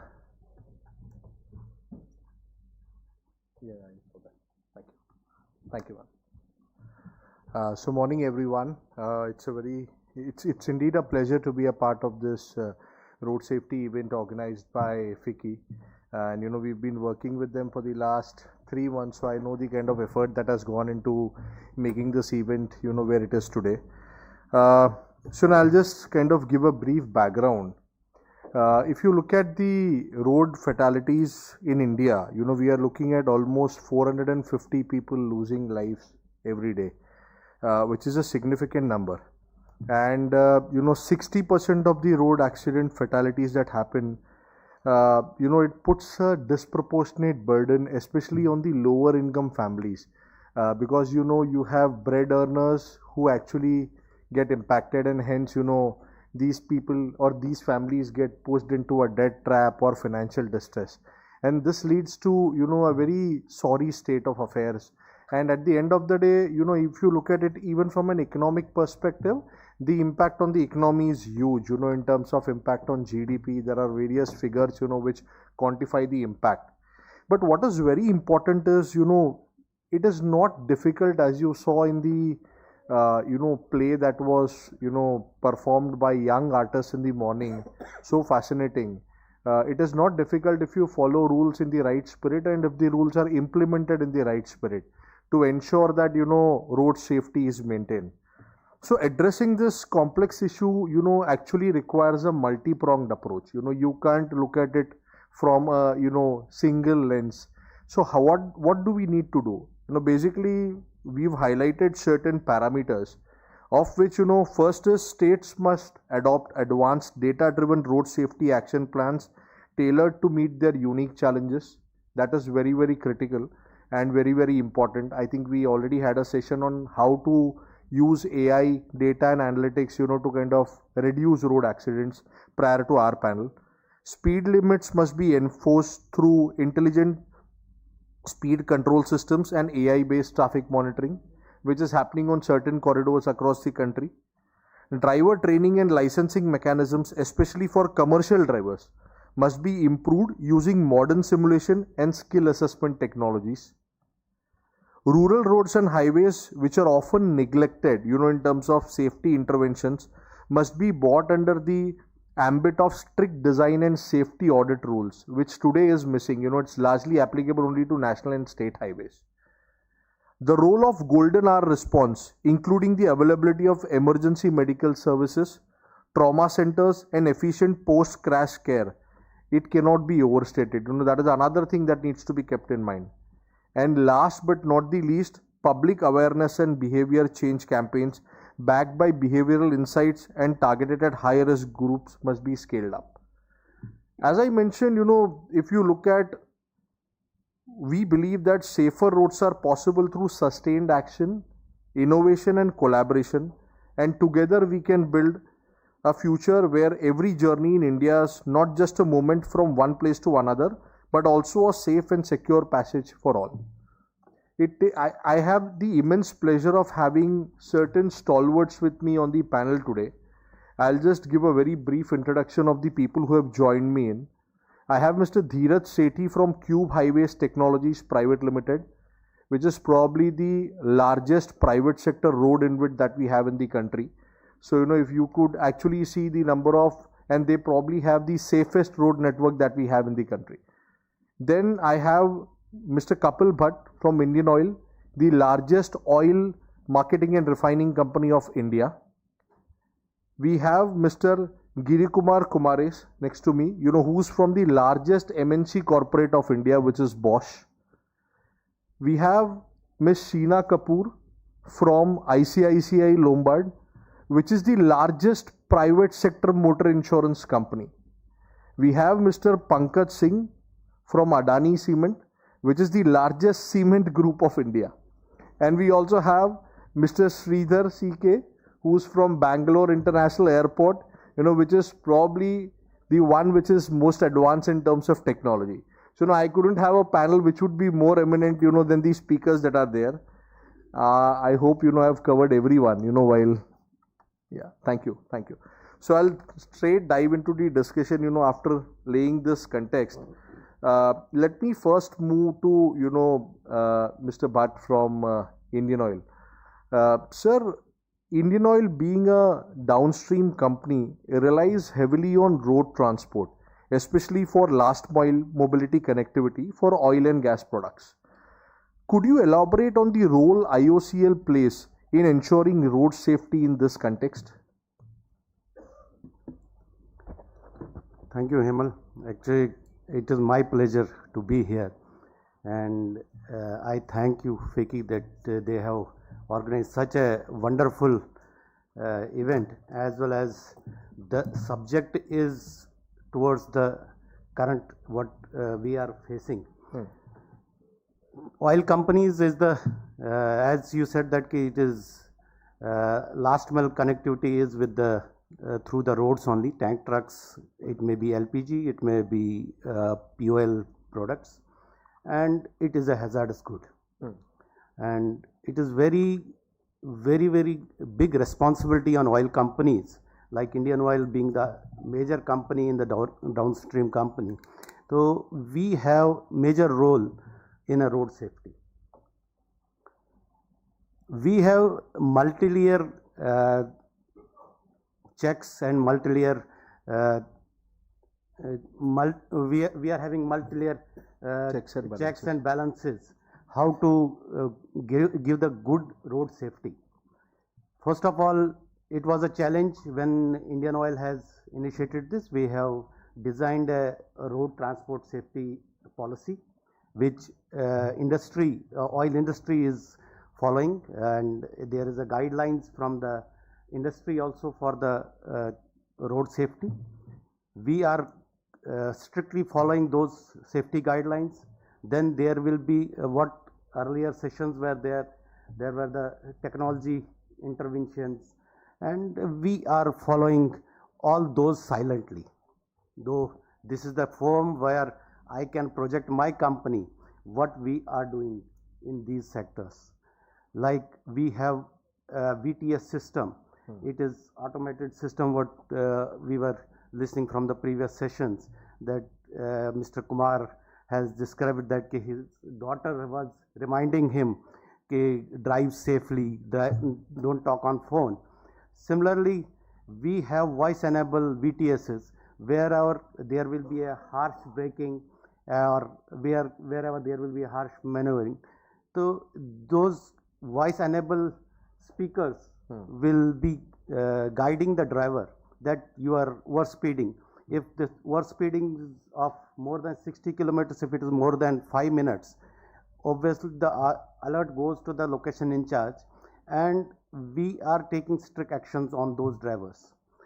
Strict actions, initially we, as per policies, we counsel them, and then we give regular trainings. This type of system should not be adopted, and we are alerting you on VTSs. The VTS systems should be adhered to. Whatever we are giving you the alerts, that is safety for, not for you only, it is for the public.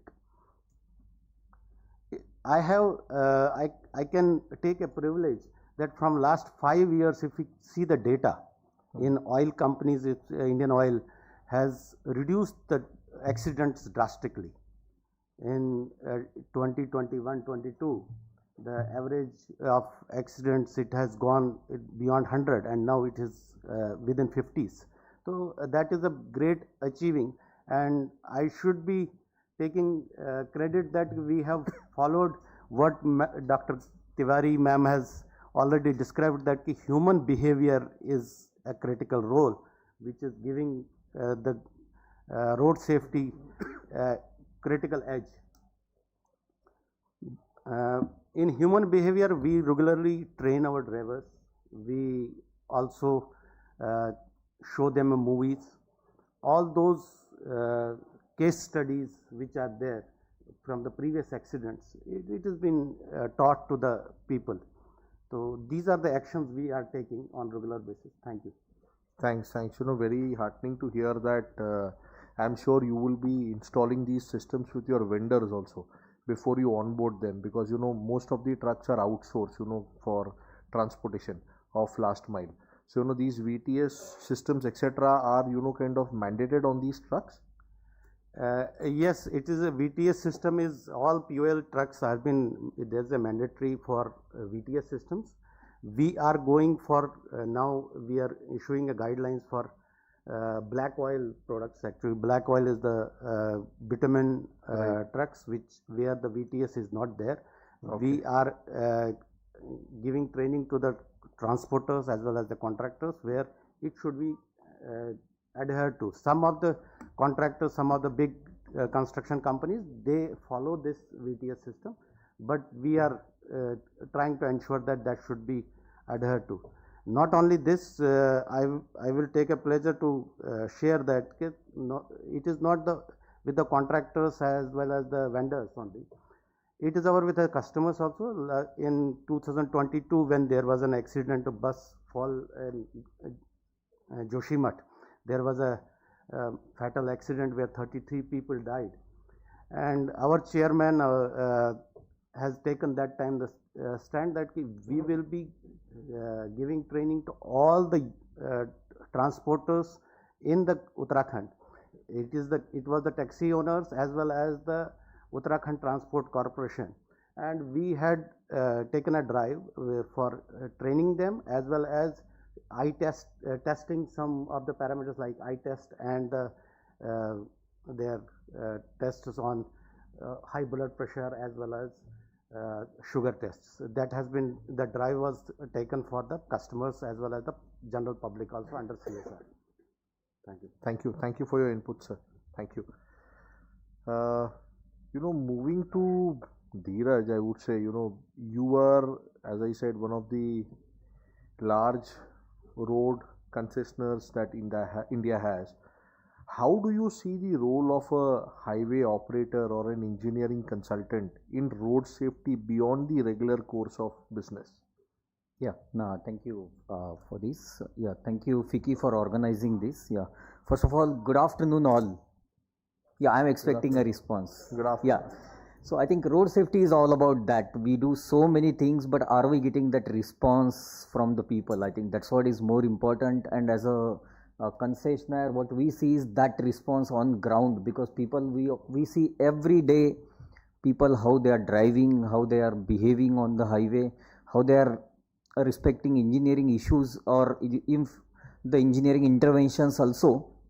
And I think that response measurement is the key. So at Cube, especially what we do is we have advanced traffic management system, and well beyond concession agreement, since our philosophy as a private equity investor is always do something beyond what is the regular course of business. We have on one of the highway, we have installed every 150-meter cameras on our 50-kilometer section, and there are a number of such we have done. What we observe is that people, we are able to now get a lot of data through that. Okay, and then what we are able to see is that when we say overspeeding is the issue, there are number of issues, combined engineering, education, enforcement, all those things. And I think as a concessionaire and as a consultant, what we feel is there is a very much important or a very critical aspect is analyzing data in a proper manner. I think we have solutions, but we don't understand the problem properly. I'll tell you, like there are now under this black spot treatment, people come up with, say, install TBM, install blinkers and all those things. As a concessionaire, we face this every day. This issue comes to us, but I think it is very important to understand how our road users are taking these interventions. What we have observed is, I'll tell you a very simple thing, because our end customers are kind of a road users as a, when we see highway point of view, and there actually the issue comes up is that when we install so many of blinkers, typically people tend to disrespect these blinkers. I'll tell you one of our highway where any accident happens, somebody comes up and tells install 40 kmph signboard. Now entire highway, even a straight alignment with a signboard, we have made it 40 kmph, and now that is why people don't obey rules sometimes. What we feel, what I feel personally, I should not say, but because if a straight section there is a 40 kmph signboard, there is no median opening, nothing, who is going to obey that? I think we need to really use the science and then combination of art to make this through a data-driven approach in road safety. I think that is what is more important. I'll just add in the education, that's where the data plays very important role. So what we do is a different kind of education, unlike just giving a school programs and all. Of course, that's also part of our activities.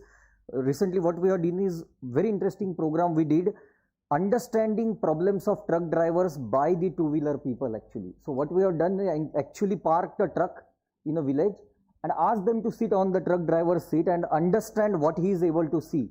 Because what happens, people stand very close to trucks. We have seen when trucks are turning, there are accidents happening. So I think that is very important, that we need to understand and stand in each other's shoes and then understand the problem. I think that's what we have started doing, so many of these blind spot related trainings. how to open a car door, a simple training, but I think we have seen accidents on our highways, people open up a car door and accident happens. There are a number of other initiatives what we also do, what we have also gone through. Route patrolling van, recently one of our very largest initiative, I should say, a route patrolling van, which is an emergency response system. And there what we have done is through our Minds, which is our R&D initiative at Cube. So there what we have done is actually developed a complete cabinet based route patrolling van. Earlier it was an open van, and thankfully now it is a policy, and all 5,500 plus route patrolling van on NH are now getting converted into the cabinet base. Thanks to NHA, they have come up with the policy after our intervention and pilot project. Yeah, we have also done in ambulance. What we have seen is the training of the app training is very much important. What we have done is in our ambulance we have installed a camera, and our doctor's team sits in our Noida office, near our Noida office.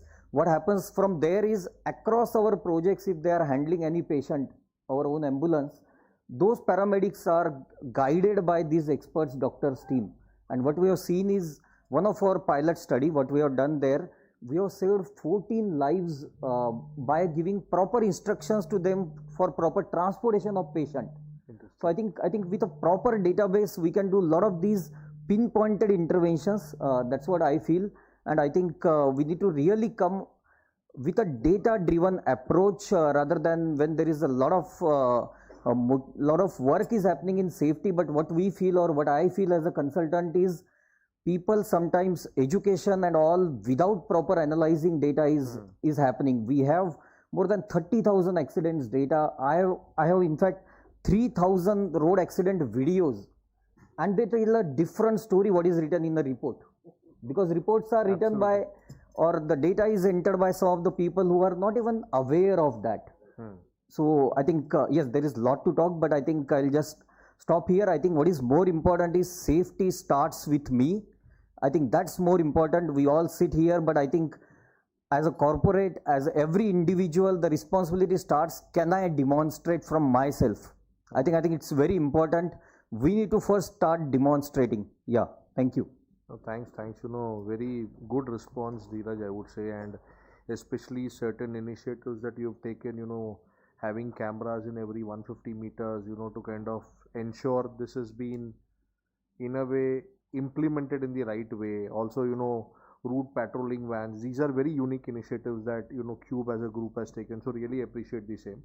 And thanks for sharing it with the larger audience. That will also, in a way, enable this to proliferate and many others to, kind of adopt this.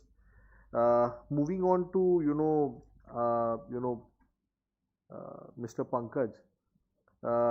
What I would want to understand is, you are the largest cement group of India. Okay, now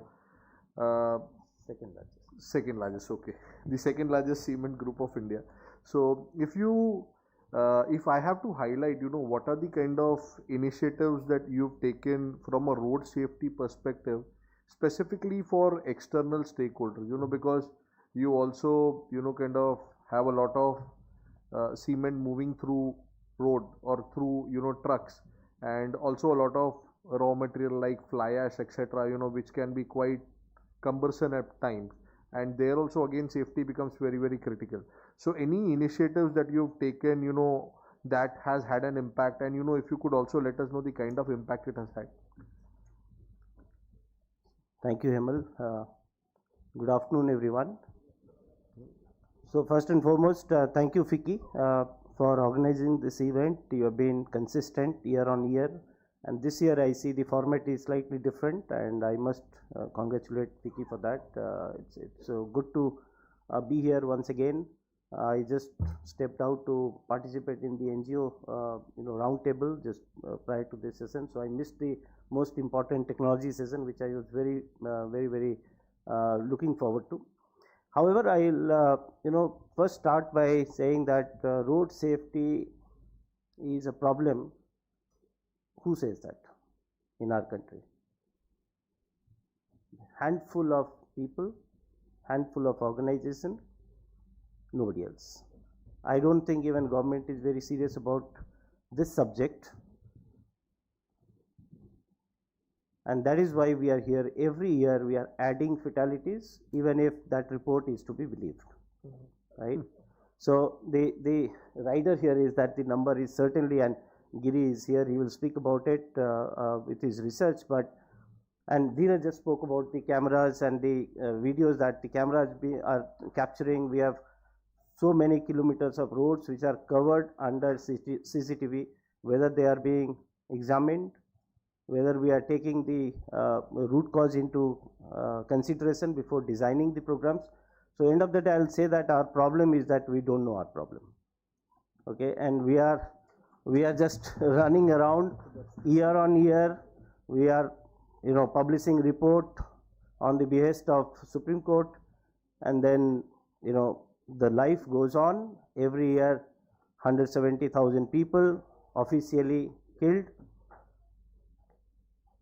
millions of people impacted, families devastated. We come back into such forums, we talk about various things, we go back, we step out of this area, we will not put on the seat belt, we are getting late to the airport, we will ask the driver to rush immediately after the road safety session, and these things do happen. Last time also I was here, I was standing outside, I saw most of us moving out without seat belt, right?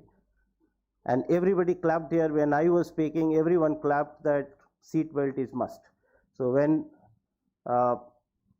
Cyrus Mistry Saab, when he died, thereafter there was an euphoria across the country. You go to LinkedIn, you go to Facebook, you go to status, everywhere, कभी-कभी ये लगता था कि अब लोग bed पे भी seat belt लगवा लेंगे. It was so much of euphoria, right? Plane में लोग सीट बेल्ट ढूंढ रहे, train में सीट बेल्ट ढूंढ रहे. People are tweeting that train also should have seat belt. 15 days, everything is over.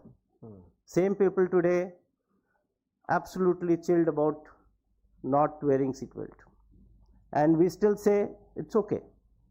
So that means we do not really believe in what we are professing, and that's the biggest challenge that we have. Road safety has actually become more of a photo opportunity. It's an event based management rather than ground based management, and that is where we as countrymen, we as government, NGOs, corporates, citizens, society, they all have to come together to fight this, as we did during COVID. COVID was not fought by just doctors or by government or by police or by anybody, but it was fought by each one of us. And that is why we won over COVID. Otherwise, it was not possible for such a pandemic to end the way it ended in a country of 1.5 billion. So this is what I would say when it comes to road safety. Now in corporate, there are, as I said before, there are only handful of, you can name the companies. I was sitting in a forum very recently where there was a discussion कि कौन सी companies में road safety के ऊपर बात होती है. Actually सारे fingers भी पूरे नहीं हो पाए, right? So that's the reality. Now we are talking about large corporates. There are n number of corporates next in line.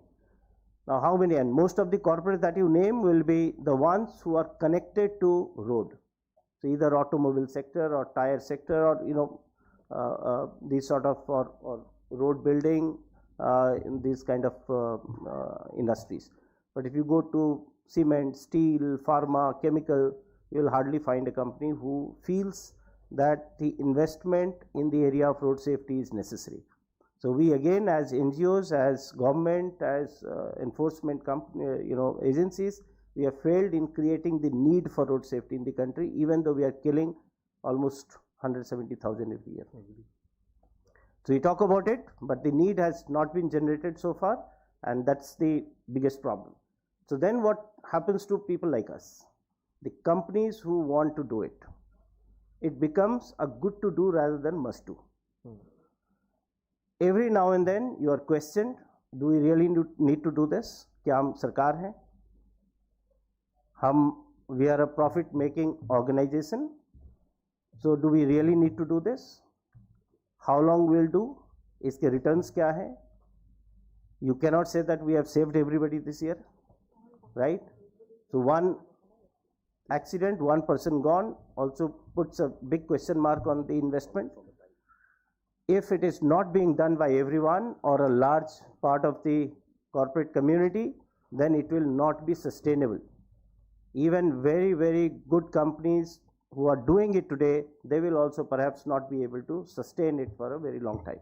And that's where I believe that there is a need to create the, generate that need for road safety in the corporates, so that every company starts investing, whether it is through CSR or through their business fund, they start looking at this as a big problem in our country.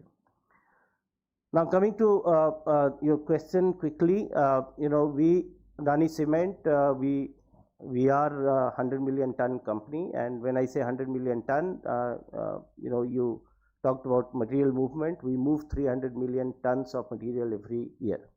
Okay, so in and out of the factory, in form of raw materials and finished goods to the length and breadth of the country. Now that means we also engage a large number of transporters, transport unions, and thereby a very big number of drivers who are helping us move our material to the end consumer. Now we as a responsible organization, many years back, about 10 years back, when we were part of Holcim, now we are part of Adani, both ACC and Ambuja, they started road safety as an, once again, as I heard a friend Kapil talk about the incident which shook their conscience. Similarly, in 2015-16, we had a couple of very big incidents where multiple fatalities happened on the road somewhere outside. Now it was very easy to say that, okay, we are a company, we are just selling our product to the transporters, are taking it to the warehouses and to the consumers, so it is their responsibility. Yes, legally the companies are not bound to take care of these, but responsible companies will. And post such incidents, way back in 15, we started a mission on road safety, and from there, I've said this before, and for the benefit of all the audience and to make you believe that it is possible, because many people say that road safety क्यों करना है, बाहर तो हम control नहीं करते, road is not in my control, other road users are not in my control, the public vehicles are not in my control, what will I do? Now I can tell you, on the same roads we have moved our material, and from a level of 33-34 fatality in a year, we came down to 0 in about 6 years time. Okay, and it was possible. It can be made possible if there is conviction, if the management is committed, if there are committed and passionate people driving this change. You use technology, you make your drivers aware, you have to motivate them, you have to understand their pain areas as well, because these are people who are from a very different state of the society. They come from a background where risk appetite is very high. Most of them, they have grown up, they are born and grown up next to the highway where the vehicles are running. मैं अपने factory में जाता हूँ तो कई बार हमारे safety officers बोलते हैं ड्राइवर्स को या कोई लेबर को, अरे यार इधर मत चलिए, यहाँ पे कोई गाड़ी आपको चाप देगा, आप ये फुटपाथ पे चलिए. ना ड्राइवर एक बार पीछे देखता है, आधा किलोमीटर कोई गाड़ी नहीं है, आगे देखता है आधा किलोमीटर कोई गाड़ी नहीं है, फिर वो सोचता है ये पागल आदमी है, ठीक है वर्दी पहना है, बोला है, सुन लो, बट वो उसको बिलीव नहीं करता है, because that guy is born next to the highway where he has played. 2 साल 4 साल का बच्चा था तो हाईवे में खेलता था, ट्रक के नीचे छुपम छुपाई खेलता था. टू मेक हिम बिलीव, हम लोग जो यहाँ बैठे हैं अभी तक हम बिलीव नहीं कर पाए. How can we say that 1 घंटे की ट्रेनिंग, 2 घंटे की ट्रेनिंग ट्रक ड्राइवर को हमने कर दिया, and that person is now going to drive very safely on the road. So this has to be consistently done, motivatingly, not punishingly. ये नहीं कि उसको बोलना ये नहीं किया तो ये कर देंगे. मोटिवेट करना, उनके फैमिलीज़ को एंगेज करना, उनके घर तक पहुंचना through your transport partners, reward and recognise करना, continuously motivate the good ones in front of the rest. These are the things that we have done over the years, which has helped us come to a stage where we are proud to speak in such forum and say that we have brought change within our ecosystem. Now we are taking it to slightly outside. We are going to the schools, we are going to the families. So we run a lot of schools across all the entire country. So we go to those schools. We also go to affiliated schools. We go to the schools. Our sales partners, they are also motivated to go to the schools where they are actually operating out of. So we are trying to engage a lot of arms of the society, because road safety एक ऐसा चीज़ है जिसमें unless and until either it can be solved or it will remain unsolved. There is nothing in between. Sure. Right? Sure. So that's all for now. I'll come Thank you. back. Thank you. Thank you, Pankaj ji. Giri, I'll come to you at the end, because I want you to also summarize a few things for us, Sure. considering the kind of initiatives that you are taking. So I'll first go to Sheena, and basically you are from the insurance side. Okay, insurance by nature is typically a very reactive business. Kind of after the event has happened, you see the insurance company actually coming into play. So how did Lombard move beyond this traditional role to take a proactive stance on road safety? Right. Thank you, Emil, and good afternoon, everyone. A pleasure being here, and thank you to FICCI for inviting me and meeting all the wonderful co-panelists. I also, before I answer you, Hemil, I'd like to also thank a lot of our NGO partners who are here and who have been part of the journey and the great work that we do in from a CSR standpoint in road safety. So it's wonderful seeing that play out. You spoke about insurance being a reactive, sphere.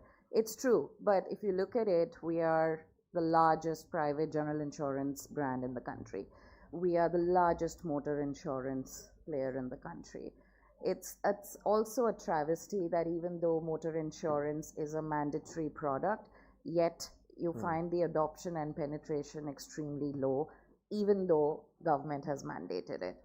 From a business perspective, as a motor insurer, we don't want accidents to happen, simply because accidents mean claims, claims means payouts. While there's an inherent promise, obviously as a manufacturer of insurer, you don't want claims. Even as a policy holder, you don't want claims.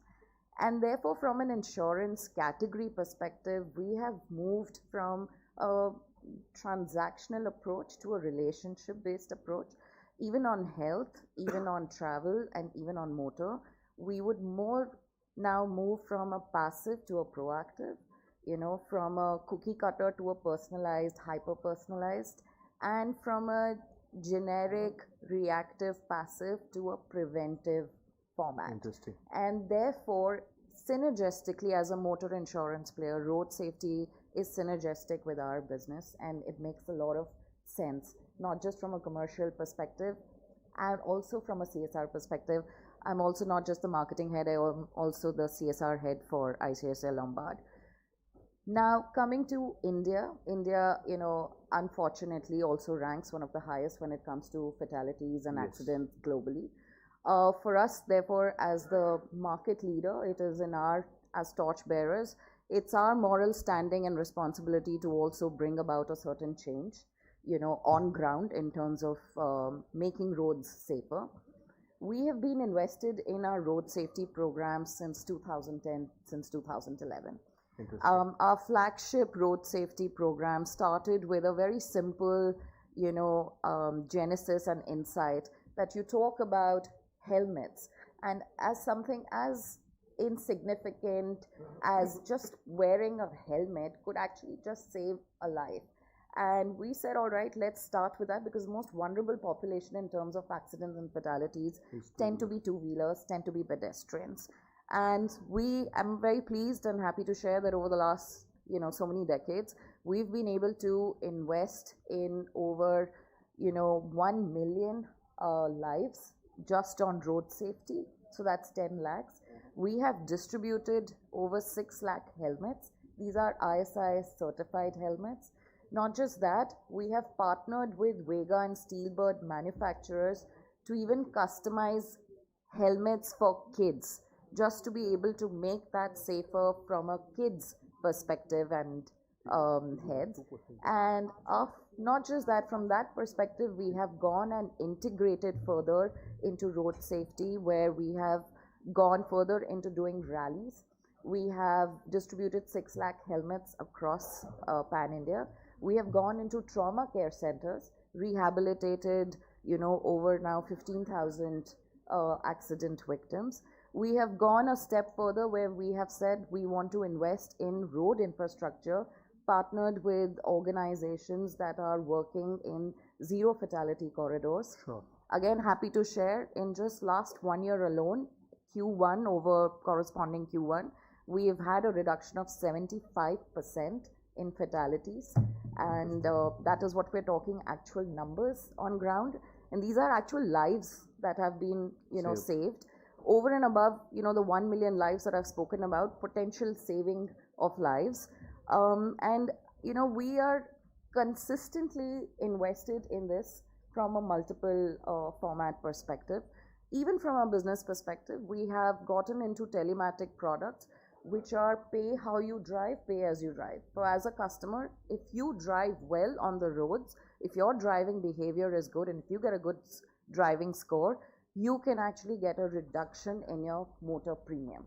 Sure. We've gone, even a step further to actually congratulate and recognize good driving patterns and behaviors and bring about a significant change. We want to put where, our money and where our mouth is. Without taking further ado, I think, the only thing that I would want to say in summary is, while it is a very, hard topic, and okay, I think we're gonna wrap up. Yeah, I'll just take 2 more minutes, because Yeah. I have not, engaged with absolutely. the 2 panelists. Yeah, So one, thank with Mr. Sridhar first. That BIL has played a significant role on being safety focused through employee awareness and incentives. Do you want to throw some light on it? Very quickly, sir, maybe. Good I'm really sorry afternoon. to push you. Good afternoon, everybody. Okay, basically, if you talk about just the trainings and incentives, we generally don't follow what many people follow, that just give a training and then leave it. It's not just. We do a refresher for all the concessionaires, all the taxi operators, all the truck operators, because let me tell you, airport is business of businesses, and also it's an economic corridor. That we need to understand that. So being an economic corridor of any place for that matter, that you have a responsibility of ensuring the safety of people who traverse to the, well, that's it. And we also not only stop there, but one thing we always thought, that it's like a last mile connectivity problems. After the accident, what next? That's what we have taken very seriously, and we have partnered with one of the leading hospitals, and we have trained almost all the drivers and the driving community plus the employees how to give a first aid, how to do the CPR, how to use the AEDs. These are the things which we have really worked out, and then most of the drivers felt very happy when we did that, and they also said that this is the first time that they have ever gone through such kind of a training, and it is very important. Next, we also engage the children across the villages of our airport, plus the schools everywhere. The reason being, in our country we lack a cultural discipline on road safety. At least when we are talking. They are asking to wrap up the session, because I think the Honorable Minister is here. Yeah. And there are certain safety protocols that they will have to follow. And really sorry for abruptly ending this. I think I also needed some inputs from Giri, but we'll catch up with him during the day to take his inputs. Thank you very much. Thank you. Thank you. Thank you very much. Thank you.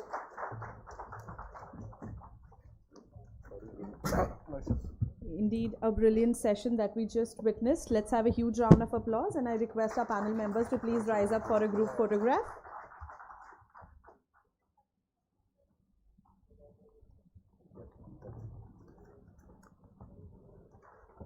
Thank you, sir. and thank you for keeping it on time.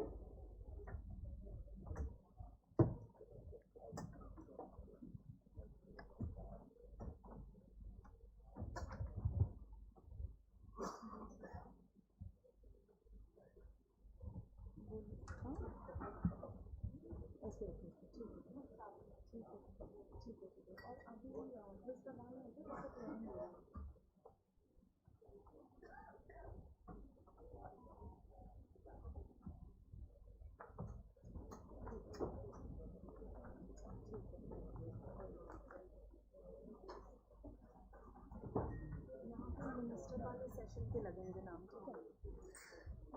कौन कौन से नाम है एक बार मेरे को बता दो। हाँ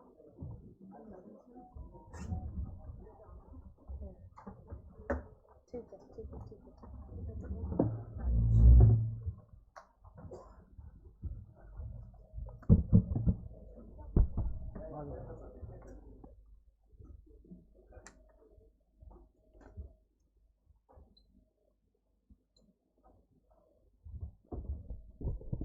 I request everyone to please remain seated. We shall be starting off with the inaugural address session. And the jury awards, we'll be taking that post the minister's session. I request everyone to please be seated and keep your mobile phones on silent. Thank you.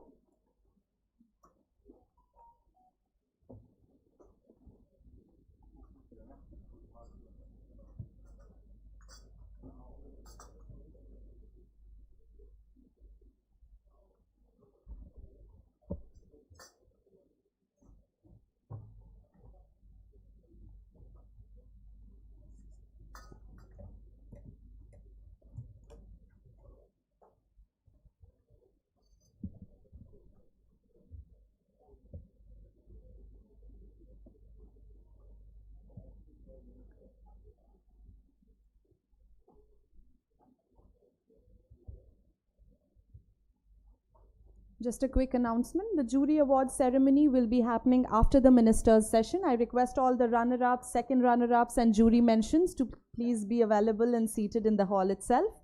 Thank you. And meanwhile, requesting everyone to kindly keep your mobile phones on silent and please remain seated.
Yes, Varun ji.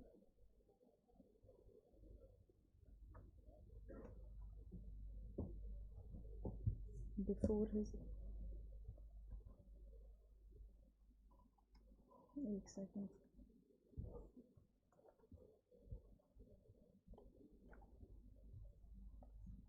मैं check करती हूँ. बस video तो भी play है, वो video क्या है वो मैं बताऊँगी.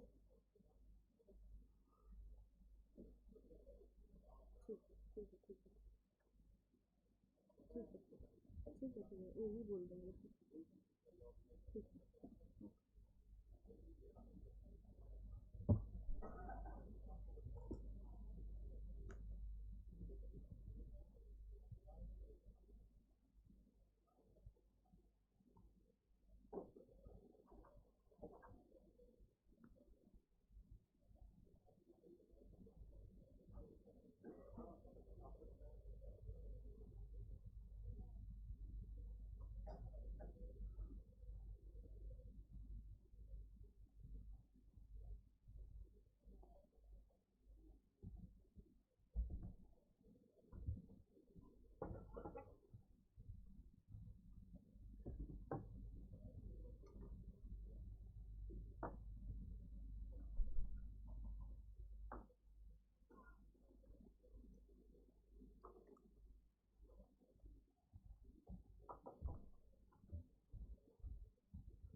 A quick housekeeping announcement for all of you.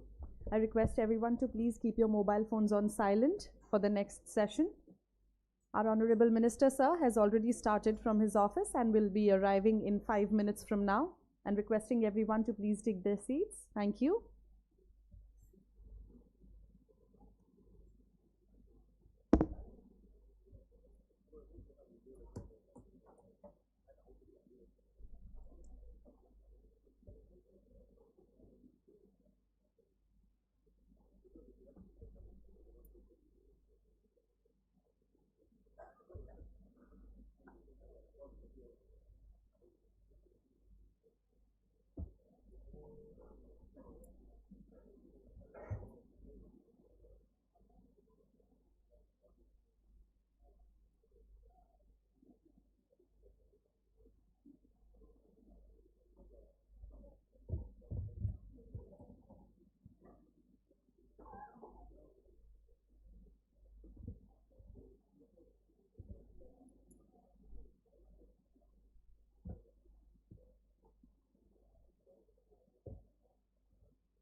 Ladies and gentlemen, our Honorable Minister has marked his way to the hall. Please put your hands together as we welcome our esteemed guest, Shri Nitin Gadkari ji, Honorable Minister of Road Transport and Highways, Government of India. Hearty welcome, sir.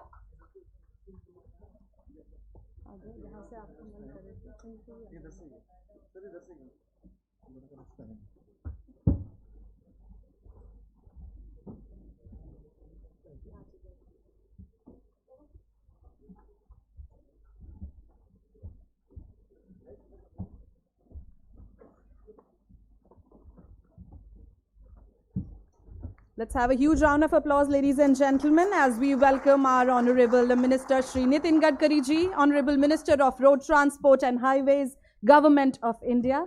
A hearty welcome to you, sir. Joined by our dignitaries, Mr. Harshvardhan Agarwal, President FICCI and Vice Chairman and Managing Director, Imami Limited. Mr. Sanjay Bandopadhyay, Member Supreme Court Committee on Road Safety, Jury Chair and former Chairman, Inland Waterways Authority of India. Mr. Ramashankar Pandey, Chairman FICCI, Subcommittee on Road Safety and Social Defence Fellow, Ministry of Social Justice and Empowerment. Mr. Durgadat Nedugudi, Co-Chair FICCI Subcommittee on Road Safety and Senior Vice President, International Business, Netrodyne Technologies. Mr. Rajesh Poddar, Co-Chair FICCI Subcommittee on Road Safety and CEO, Paracoat Products Limited. Ms. Neerja Singh, Assistant Secretary General FICCI. Let's have a huge round of applause, ladies and gentlemen, as we welcome our eminent dignitaries on the panel. Ladies and gentlemen, as we start with the proceedings of the inaugural session, it gives me immense pleasure, privilege and honor to welcome all the dignitaries. And before we proceed with the proceedings, may I kindly invite Mr. Harshvardhan Agarwal, President FICCI, to please present the green certificate to our Honorable Minister. Ladies and gentlemen, at FICCI, In keeping our commitment towards sustainability, this certificates is our commitment to plant trees in the name of our Honorable Minister at the Trees of Ecotourism in Sikkim. Let's have a huge round of applause. Thank you. And to set the ball rolling, may I please take the honor to invite Mr. Agarwal to kindly deliver the welcome address.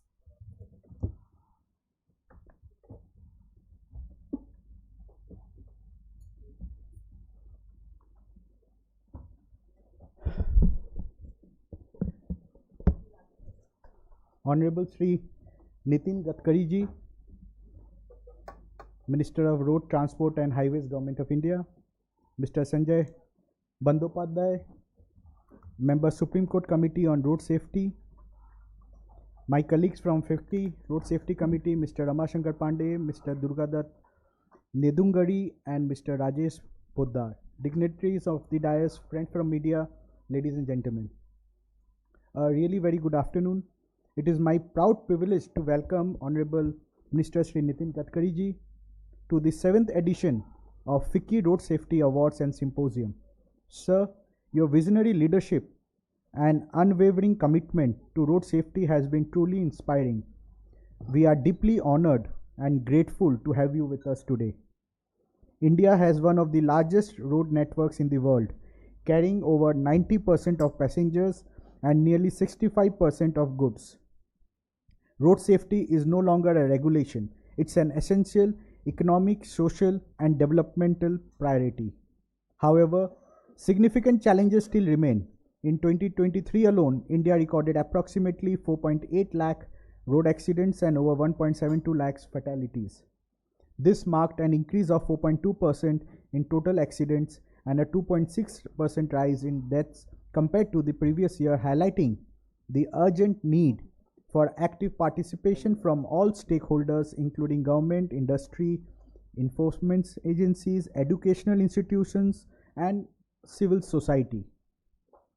Honorable Minister, led by your visionary guidance, the Ministry of Road Transport and Highways has rolled out innovative policies, built effective frameworks, and stayed focused on saving lives.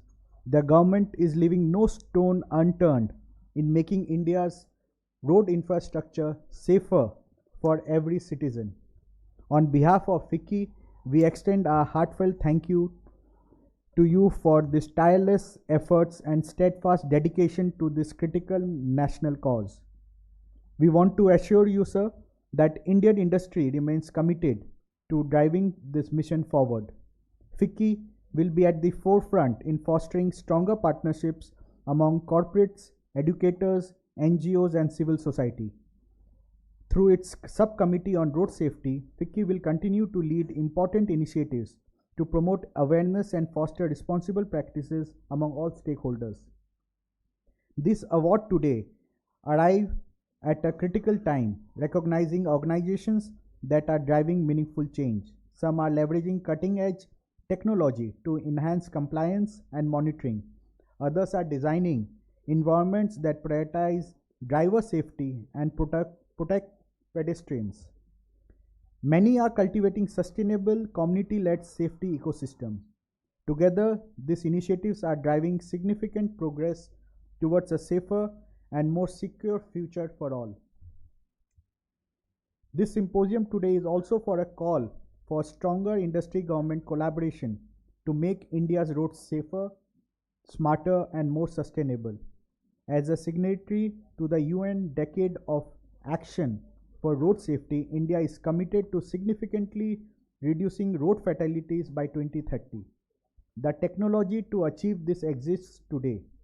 Studies show that widespread adoption of advanced tools such as AI-powered traffic management systems, real-time monitoring, and predictive analytics has the potential to reduce road accidents by up to 50%.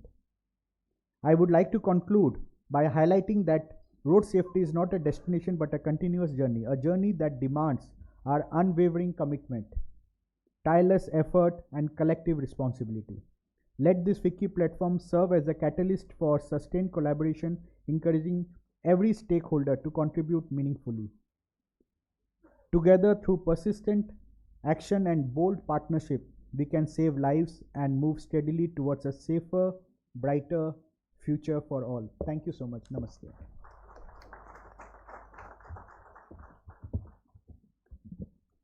Thank you, sir, for the welcome address. With that, I now invite Mr. Sanjay Bandopadhyay to share the jury remarks on the road safety.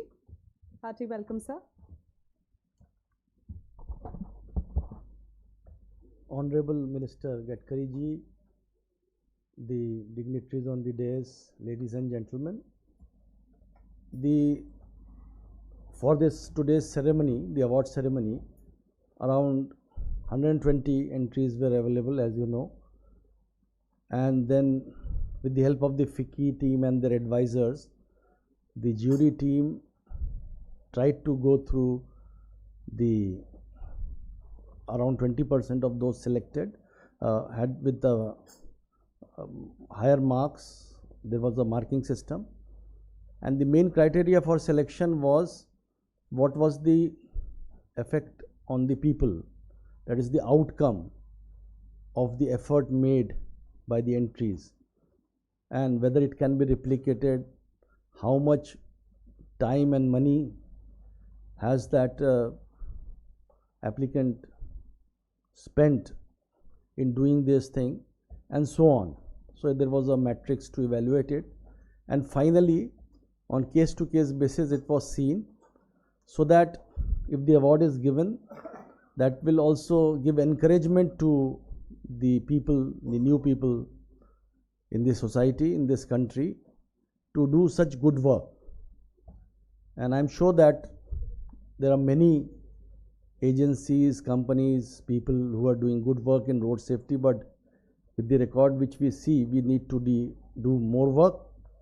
And on behalf of the Supreme Court, we are also from the committee trying to oversee and monitor over the states, the central ministries, on both the prevention as well as the trauma care, emergency care, awareness, engineering and other aspects. I'm sure that the awards given in this ceremony is just an example, but others who have also come forward and given their entries also need to be encouraged. Thank you very much. Thank you, Mr. Sanjay, for walking us through the jury remarks. With that, ladies and gentlemen, we will now move towards the launch and release of the report.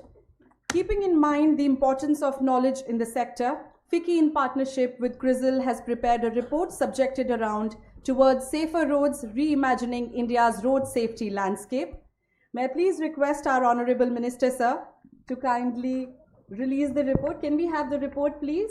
I also request all our dignitaries on the dais to join us. And may I also invite Mr. Hemal N. Thakkar, Senior Practice Leader and Director, Transport, Logistics and Mobility, CRISIL Intelligence, to join us on the stage for the release.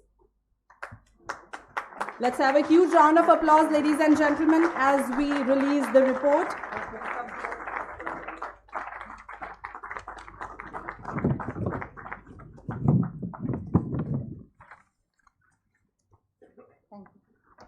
Thank you. We also have a compendium on leading best practices in road safety in India 2025, and I would request our Honorable Minister, sir, to kindly unveil the compendium. I request all our dignitaries to please join, sir. Let's have a huge round of applause, ladies and gentlemen, as we release the compendium centered around leading best practices in road safety in India 2025. Thank you. Ladies and gentlemen, it is now time to celebrate the remarkable efforts and achievements by organizations that have made notable contributions and significant strides in promoting and developing innovative and scalable projects in the road safety sector. FICCI onboarded CRISIL as the knowledge partner for conceptualizing and structuring the evaluation process. An eminent grand jury engaged senior experts like Mr. Sanjay Bandopadhyay, chair of the jury panel and former chairman, Inland Waterways Authority and member Supreme Court Committee on Road Safety, Mr. B.N. Puri, Director Research, Asian Institute of Transport Development, Professor Dr. Geetam Tiwari, Emeritus Professor, Trip Center, IIT Delhi, and Mr. Ramashankar Pandey, Chairman, FICCI Subcommittee on Road Safety. Let's have a huge round of applause for all our jury members. We would like to thank all the jury members for their support, and we would also like to thank Mr. Ramashankar Pandey for all his guidance. So, ladies and gentlemen, this moment has finally arrived as we will be going ahead and announcing the winners. I would request all our dignitaries, our Honorable Minister, sir, to please join us on the award stage.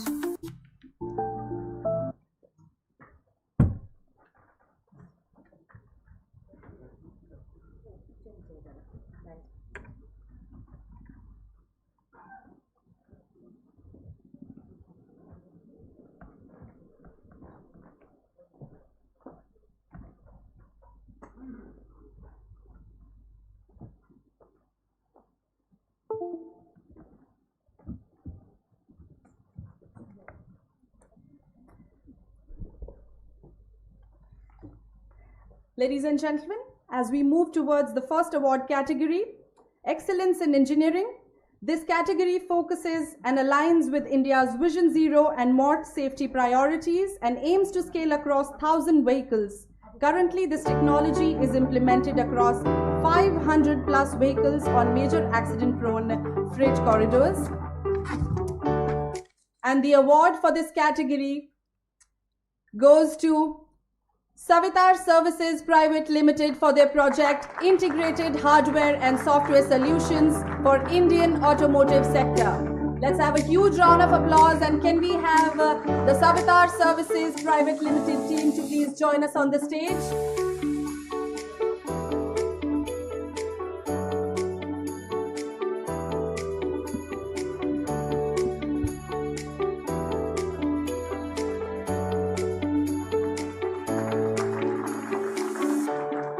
Many congratulations.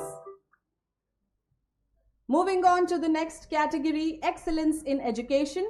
This category focuses on creating awareness, imparting education, and implementing strategic interventions to influence both behavior and practices amongst road, including drivers, pedestrians, and passengers. Ladies and gentlemen, the award for Excellence in Education goes to Ashok Leyland Limited for driver training and awareness activities on road safety. Let's have a huge round of applause as we welcome Ashok Leyland team.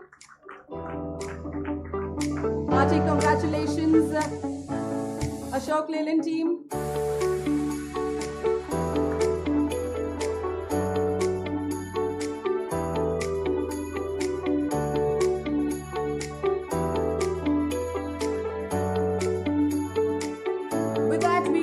To the next category, Excellence in Enforcement.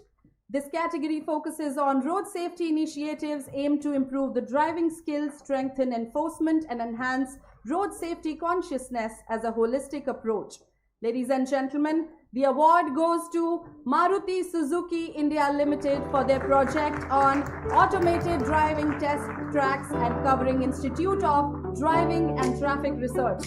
Let's have a huge round of applause for Maruti Suzuki India Limited team.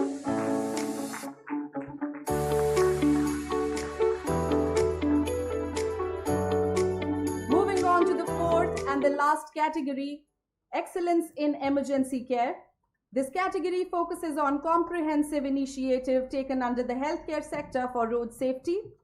The first responder training program that aims to equip drivers and transport professionals with life-saving skills to respond quickly in emergencies. Ladies and gentlemen, the award goes to Maruti Suzuki India Limited team again for their project First Responder Training and Support Program. Let's have a huge round of applause as we welcome the Maruti Suzuki team again on the stage.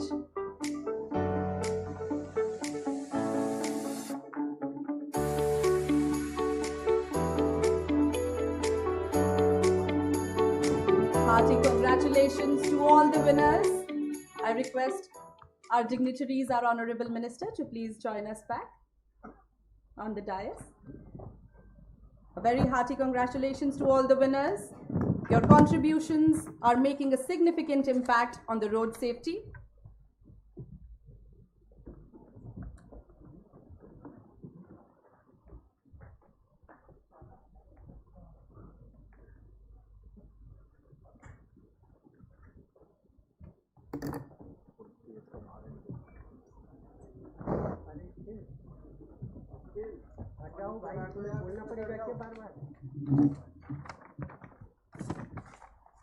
Before we move on to the next segment, FICCI has curated an audio visual on road safety. May I please request the AV team? Let us have the video, please.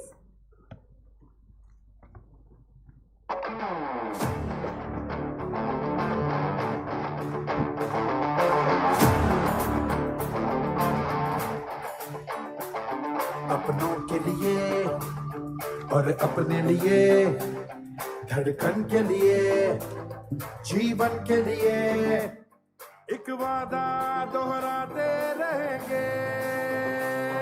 परवाह करेंगे, परवाह करेंगे, परवाह करेंगे, सुरक्षित रहेंगे। परवाह करेंगे, परवाह करेंगे, परवाह करेंगे, सुरक्षित रहेंगे। चलो रे यार ध्यान से, ध्यान से, संभल के, चलो रे बाबू ध्यान से, ध्यान से, संभल के, परवाह करेंगे, सुरक्षित रहेंगे।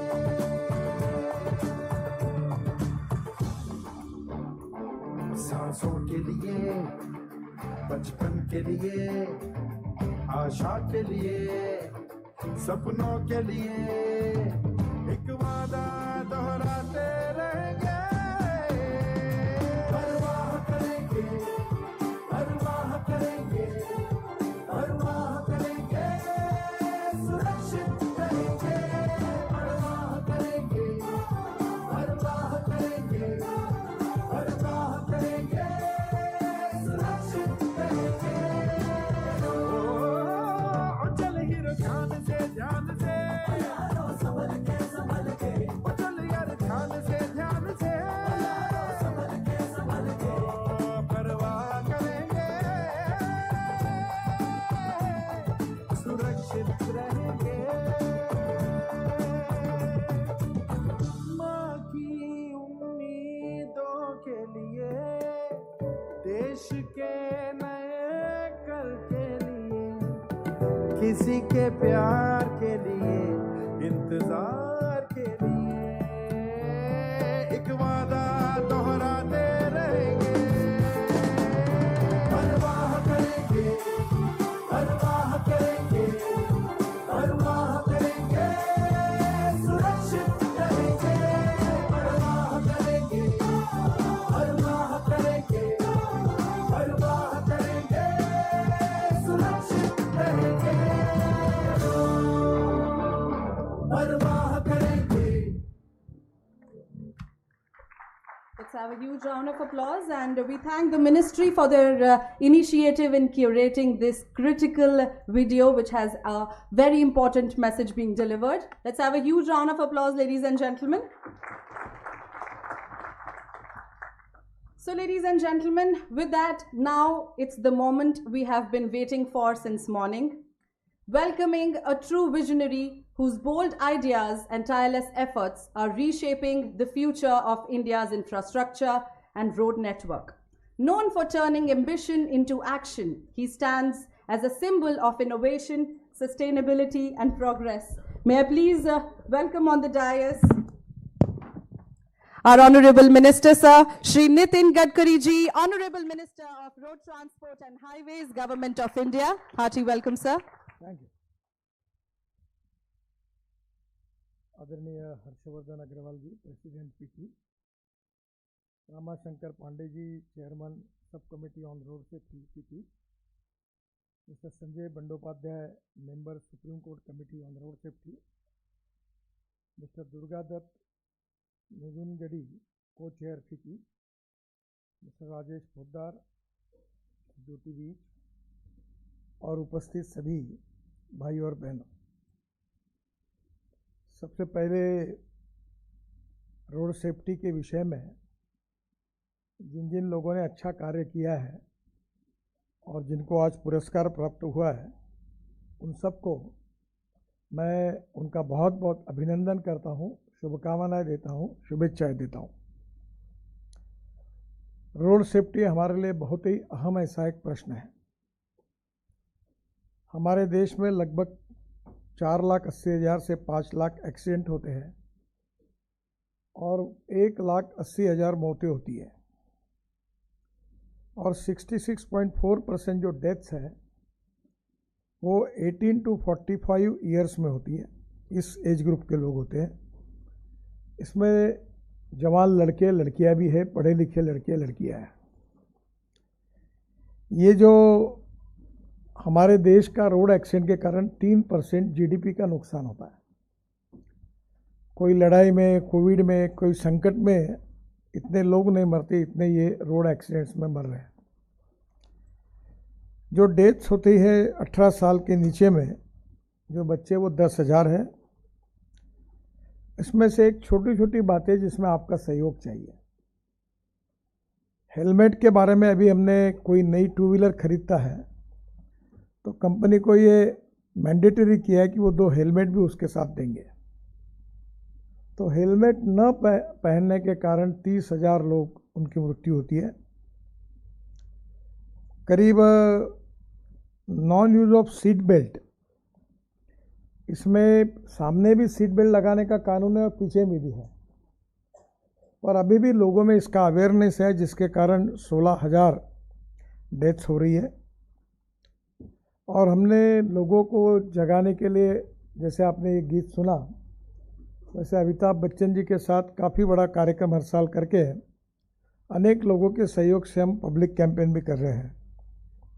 ये जो गीत आपने अभी सुना, ये हमने शंकर महादेवन जी का 22 भाषा में, रीजनल लैंग्वेज में ट्रांसलेट करके ये स्कूल तक पहुंचाने की कोशिश कर रहे हैं।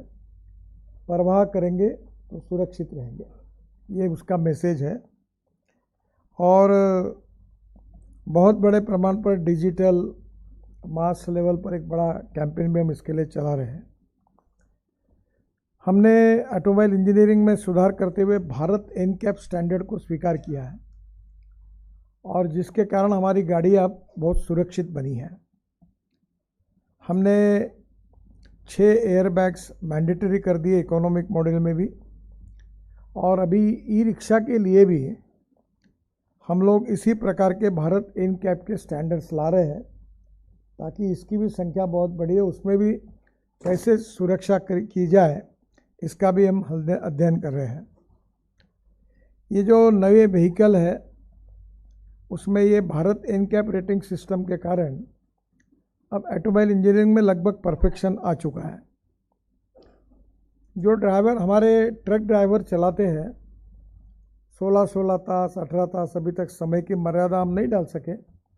वैसे लेबर लॉस के हिसाब से उसमें लिमिटेशन है और उसकी काफ़ी बड़ी दिक्कत है। धीरे धीरे हम इसके ऊपर सोच रहे हैं। तो हमने मैंडेटरी अब ट्रक ड्राइवर की केबिन जो है वो एयर कंडीशनिंग मैंडेटरी किया है, क्योंकि जब टेम्परेचर बढ़ जाता है तो स्वाभाविक रूप से काफ़ी अस्वस्थता होती है। तो installation of air conditioning system in truck cabin यह मैंडेटरी किया है। ये जो कभी कभी नींद आ जाती है, fatigue and sleep detection device, इसके भी हमने प्रिपरेशन किया है और उसका भी standards for driver drowsiness direct detection and alert system को भी अभी उसमें प्रोविज़न की है।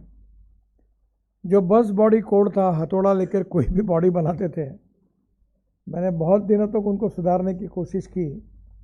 हम करेंगे पर वो सुधारने पे आखिर हमने ये बस बॉडी कोड अब मैंडेटरी कर दिया है वर्ल्ड स्टैंडर्ड का, जिसके कारण बस क्रैश होने के बाद हम लोगों की जान बचा पाएंगे।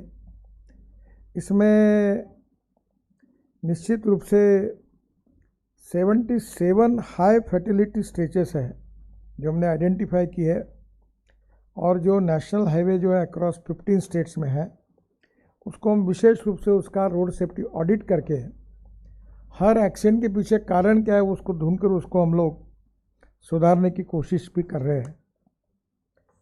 मुझे विशेष रूप से खुशी है कि हमने ये जो रोड एक्सीडेंट में जो बचाने का कार्य करते हैं, ऐसे समाज सेवकों को, लोगों को हम अब राहवीर करके उनको डिक्लेयर करके उनको 25,000 रुपये का पुरस्कार देने का भी हमने निश्चित किया है। इसके साथ कोई भी रोड पर एक्सीडेंट हो, NH हो, स्टेट हो, म्यूनिसिपल रोड हो, विलेज रोड हो, इसमें अगर कोई एक्सीडेंट होता है और उसको अगर हॉस्पिटल में एडमिट करते हैं तो 1.5 लाख रुपए या और मिनिमम 7 दिन के ट्रीटमेंट का जितना खर्चा होता है वो भी हमने इंश्योरेंस में कवर करके अब देने का निर्णय किया है। तो मुझे लगता है कि ये दोनों बातें निश्चित रूप से बहुत उपयोगी होगी। मैं आप सबको एक आह्वान करूंगा कि रोड एक्सीडेंट के बाद अगर तुरंत दौड़कर अगर हम उसको हॉस्पिटल पहुंचाते इमीडिएटली तो हम 50,000 लोगों की जान बचा सकते हैं। तो ये बहुत इम्पोर्टेंट है, इसमें आप लोग ज़रूर मदद करिए। जो एक्सीडेंट्स बढ़ रहे हैं उसके रिपोर्ट पर मैं किसी राज्य को दोष देने के लिए नहीं, पर लोगों में अवेयरनेस है, इसलिए उसकी प्रकाशन अभी प्रेस कॉन्फ्रेंस लेकर उसको पूरे तरह लोगों के सामने लेने का हमने निर्णय किया है। हाईएस्ट रोड क्रैश फैटिलिटी जो है उसमें टॉप स्टेट्स में उत्तर प्रदेश, तमिलनाडु, महाराष्ट्र, मध्य प्रदेश और कर्नाटका है। और जो एम्स ने रिपोर्ट दिया है कि 30% of total deaths 50,000 due to delayed emergency care in golden hour. ये नेचुरली 50,000 लोगों को जान बचाने के काम में आप जैसे संगठन संस्थाएं मदद करेगी तो बहुत इसका फ़ायदा होगा। ये विशेष रूप से कानून के साथ तो हमने बदल किया है, पर सबसे बड़ी समस्या ऑटोमोबाइल इंजीनियरिंग में सुधार किया, सिविल इंजीनियरिंग में सुधार हुआ, रोड सेफ्टी का बिल हमने बड़ा कड़क कानून बनाया, पर सबसे इम्पॉर्टेंट चीज़ है कि जो ह्यूमन बिहेवियर है वो बदलने भी अभी हम कामयाब नहीं हो पाए। 30,000 एक्सीडेंट इसलिए हुए कि जो ड्राइविंग करते थे उनके पास लाइसेंस ही नहीं है। और मैंने बहुत बार ये बताया कि मेरा जब एक्सीडेंट हुआ था तो रेड लाइट कार थी, मैं महाराष्ट्र में लीडर ऑफ अपोजिशन था, तो मेरे ड्राइवर को कैटरेक्ट हुआ था। फिर हमारे गवर्नमेंट के पूरे ड्राइवर्स का जब चेकिंग किया तो 40% ड्राइवर कैटरेक्ट वाले निकले। फिर एक मुख्यमंत्री जी के गाड़ी का ड्राइवर दोनों आंखों से अंधा था और एक केंद्रीय मंत्री थी, उनकी ड्राइवर एक आंख से अंधा था। अब वो उसके अगर आंखें खराब हो जाती तो उसको वहाँ से सर्विस छोड़नी पड़ती है, तो सर्टिफिकेट लाते और चिपके रहते हैं वहाँ। तो पहली बात, हमारे ड्राइवर्स के आँखों की जांच करनी चाहिए और जहाँ होगा तो उनको हमने चश्मे देने के भी काम किए हैं। इसमें कैटरेक्ट के ऑपरेशन करना ड्राइवर के लिए और उनकी आँखों की जांच करना, इसमें भी बहुत बड़े प्रमाण पर आप हमको सहयोग कर सकते हैं। देश में ड्राइविंग ट्रेनिंग सेंटर अभी 111 हमने सैंक्शन किए, 35 शुरू हुए और अभी तक 9.2 लाख ड्राइवर्स को ट्रेन किया है।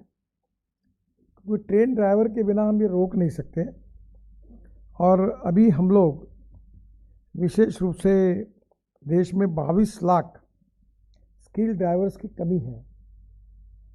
और मुझे कभी कभी बहुत कंपनियां आती है कि ड्राइवरलेस कार, तो मैं कहता हूँ कि मैं इसका विरोध करूँगा, क्योंकि ये टेक्नोलॉजी बहुत अच्छी है, पर हिंदुस्तान में करोड़ों लोगों को रोज़गार देने वाला ये व्यवसाय है और इसलिए अब ड्राइवर को ट्रेनिंग करना और उनके रोज़गार को टिकाना भी उतना ही आवश्यक है। अभी हम लोग काफ़ी बड़े प्रमाण पर driving training centre, fitness centre, फिर रीजनल ड्राइविंग ट्रेनिंग सेंटर और फिर स्क्रैपिंग सेंटर ये भी उपयोग में ला रहे, क्योंकि पुरानी गाड़ियों को भी चलाने लायक स्थिति नहीं रहती, उसके ब्रेक खराब हो जाते हैं और इसलिए अब व्हीकल का भी हमने लाइफ निश्चित किया है। और मुझे खुशी है कि अब बड़े प्रमाण पर स्क्रैपिंग शुरू हुआ है। बसेस का हर सप्ताह में 4000 व्हीकल अब स्क्रैप हो रहे हैं और निश्चित रूप से हमारे देश की सर्कुलेशन इकोनॉमी में भी इसका इम्पोर्टेंस है। सुप्रीम कोर्ट की डायरेक्शन जो है उसमें install electronic enforcement devices high risk and high density corridor में issue challans based on electronic footage as per rule 167A of CMVR, ये भी हुआ है। 40,000 plus CCTV speed and red light cameras भी लगे हुए हैं। पर इसमें जो पेडिस्ट्रियन है अर्बन लोकेलिटी में उसमें बड़े एक्सीडेंट होते हैं। 75 से 80% ऑफ डेथ्स इन दिल्ली ये अर्बन फैटलिटीज में विशेष रूप से ये जो पेडिस्ट्रियन है उनके हो रहे हैं। मुझे लगता है कि निश्चित रूप से दिल्ली में इसका विचार करना पड़ेगा। मुझे बहुत खुशी है, अच्छे भी उदाहरण है कि पिंपरी चिंचवड़ महानगर पालिका ने रीडिज़ाइन करके 100 किलोमीटर अच्छे रोड बनाए, फुटपाथ बनाई और साइकिल ट्रैक बनाया। तो मुझे लगता है ये भी करना आवश्यक है। अभी हमारे रोड के बीच में हम लोग क्रैश बैरियर बनाते हैं, तो वो छोटे बनाते तो हमारे अधिकारियों को मैंने कहा कि हिंदुस्तान का हर नागरिक इंटरनेशनल लेवल का एथलेटिक्स है, ऐसा समझकर इसकी हाइट ऐसी बढ़ाओ कि वो छलांग नहीं मार सके। कभी कभी महिला भी छलांग मारती हुई रोड पे दिखती है क्रॉस करते समय। तो अभी हम वो 3 फीट का कर रहे हैं, उसमें भी ऐसी व्यवस्था करेंगे कि कोई छलांग नहीं मारेगा। और फुट ओवर ब्रिज के डिज़ाइन में बदल किया है, उसमें स्कूटर भी लेकर आप ऊपर जा सकते हैं और लिफ्ट अनिवार्य की है ताकि सीनियर सिटीजन दिव्यांग भी जा सके, ताकि लोग रोड क्रॉस ना करें। तो ये भी बड़े प्रमाण पर इसका भी निर्णय हमने किया है। मुझे विशेष रूप से आपसे हमसे जो सहयोग चाहिए वो ह्यूमन बिहेवियर को बदलना, और ये हम लोग कोशिश कर रहे हैं पर इसमें हम कामयाब नहीं हो पाए। Educational institutions, NGO, social organization, FICCI जैसी संस्थाएं, स्कूल, कॉलेजेस, सब लोगों ने मिलकर, विशेष रूप से मैं आपको अनुरोध करूंगा कि यहाँ रिटायर्ड ऑफिसर्स होंगे तो ये स्कूल में जाकर 10वीं और 12वीं के लड़कों के लिए रोड सेफ्टी के बारे में एक छोटा ट्रेनिंग दे, 1-2 दिन का लेक्चर्स दे, कुछ वीडियोस दिखाए और अपनी जान बचाने के लिए हमने कैसी सुरक्षा करनी चाहिए ये लोगों को समझाए। रेड सिग्नल होगा तो रुकना चाहिए, रोड कहीं से भी क्रॉस नहीं करना चाहिए। हमारे इसमें अभी मैं आते समय ट्रक ट्रांसपोर्ट और बस ट्रांसपोर्ट के ऑल इंडिया के लोग आए थे, तो मैंने उनको कहा तुम्हारे मांगे सब मैं करूँगा, पहले एक काम करो, तुम लेन डिसिप्लिन में पालन क्यों नहीं करते?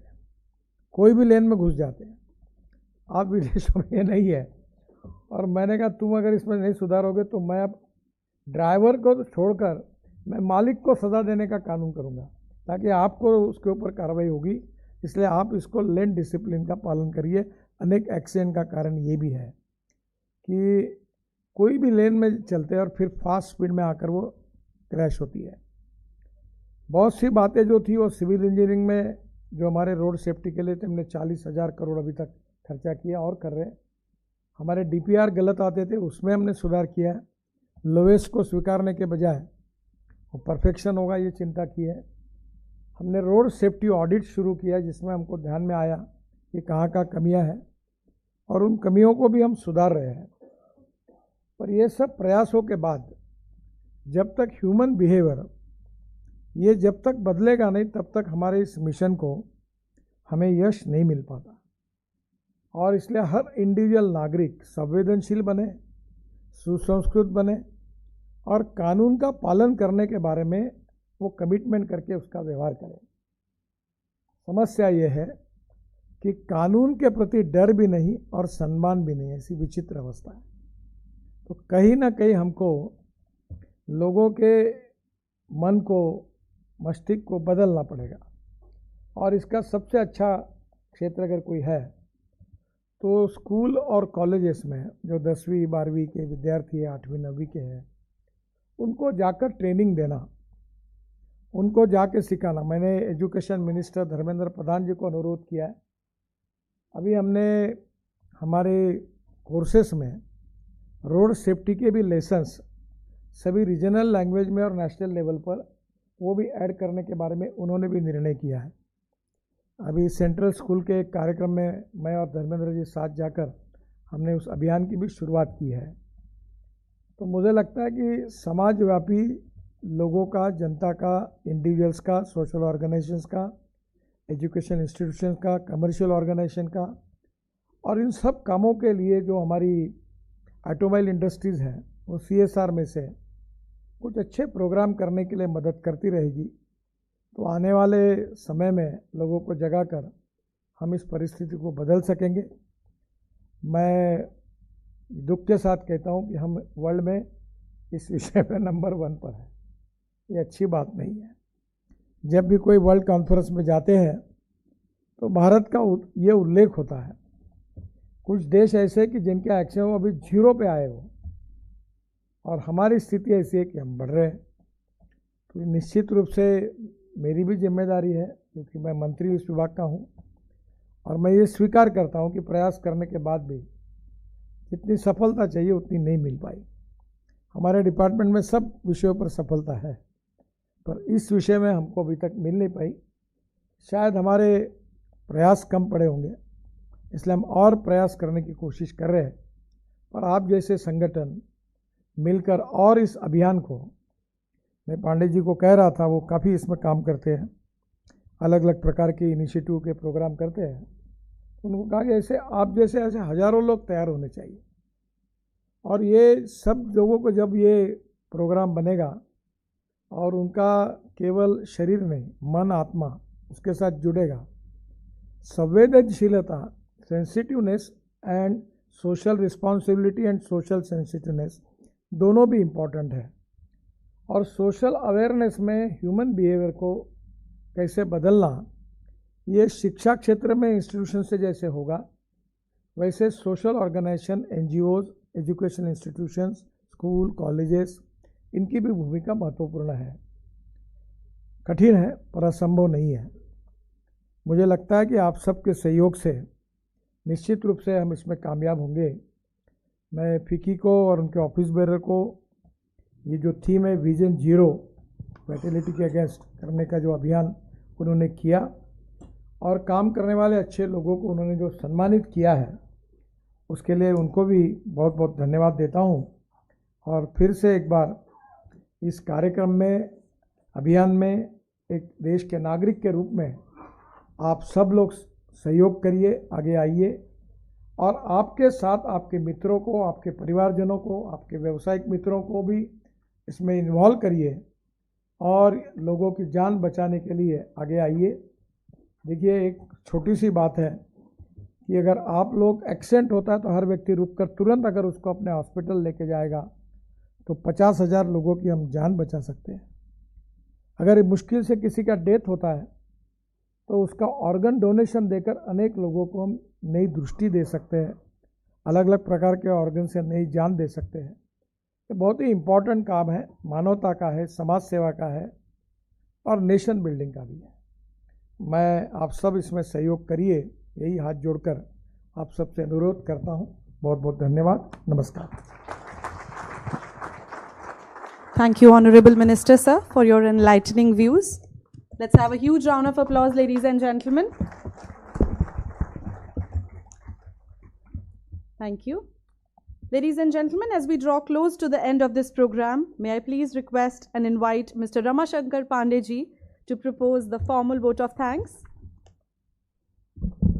Thank you so much. First of all, sir आप हमारे रोड सेफ्टी के जिम्मेदारी आपके ऊपर है, आप हमारे नेता हैं, बट आप हमारे देश के हम जैसे वर्ग के लोगों, कॉरपोरेट के लिए एक इन्फ्लुएंसर भी हैं। आपका प्रभाव बहुत होता है। तो आपके सामने मैं एक अनाउंसमेंट भी कर देना चाहूँगा कि जब सर को हम लोग विदा कर रहे होंगे, अब हम लोग प्रोग्राम के अंत में आए, तो आप यहीं रुकेंगे, क्योंकि कुछ और लोगों को हम लोग सेलिब्रेट करेंगे, कुछ और लोग जो बचे हुए हैं, क्योंकि जब सेलिब्रेट करेंगे हम उनको प्रोत्साहित करेंगे, तभी रोड सेफ्टी में हम कुछ बड़ा कर पाएंगे, क्योंकि सर ने कहा है हज़ारों कार्बन कॉपियाँ हमें तैयार करनी है। तो आप कृपया यहीं रहेंगे। With this all the dignitaries अपने दोनों को चेयर के साथ फिक्की की बिहाफ पे मंत्री जी का बहुत बहुत धन्यवाद करेंगे। और सर आपने जैसा कहा कठिन है पर असंभव नहीं है, और ये बहुत ही एक प्रेरणा स्रोत हम लोगों के लिए बनेगा। और इस साल शायद हर साल का हम टारगेट लेके चलें। हाँ सर, हाँ सर,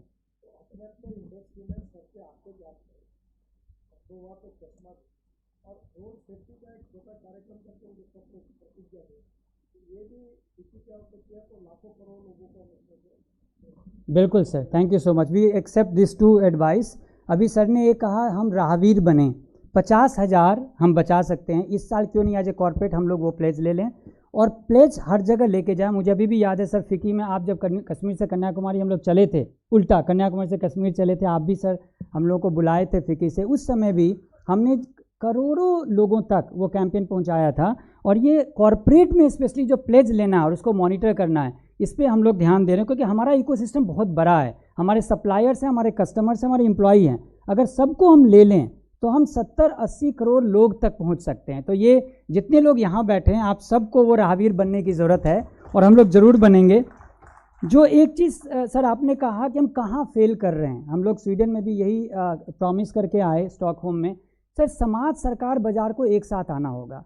सरकार में आप बहुत काम किए हैं सर, जो नए बिल आप लेके आए, राज्य सरकारों ने उसको खारिज कर दिया, कई जगह वो एप्लीकेबल नहीं हुआ।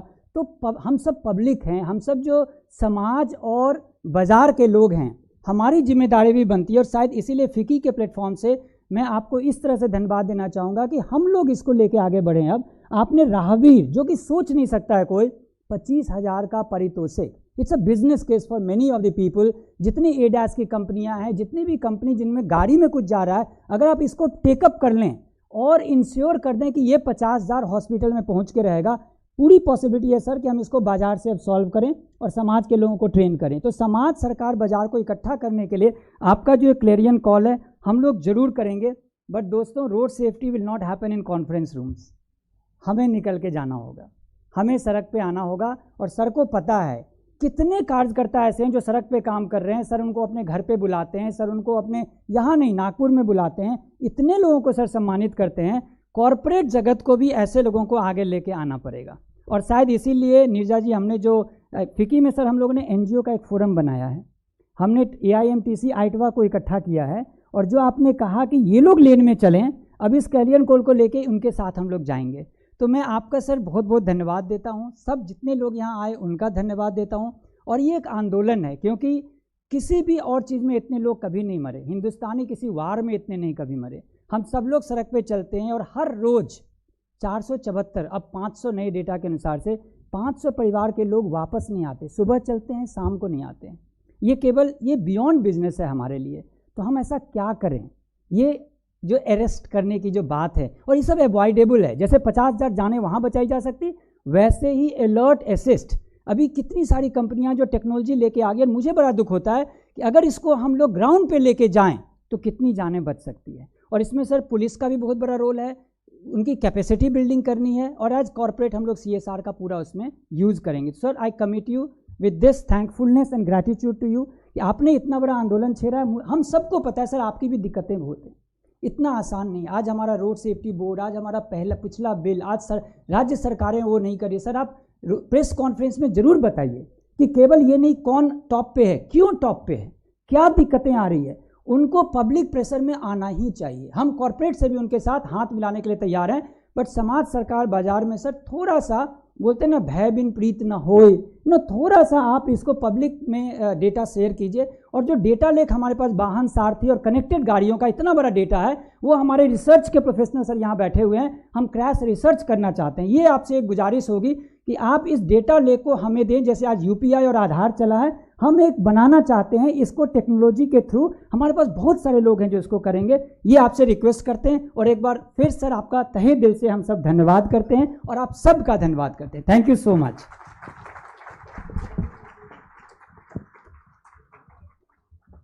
Thank you, Mr. Pandey. I now request all our dignitaries to please rise up for a group photograph.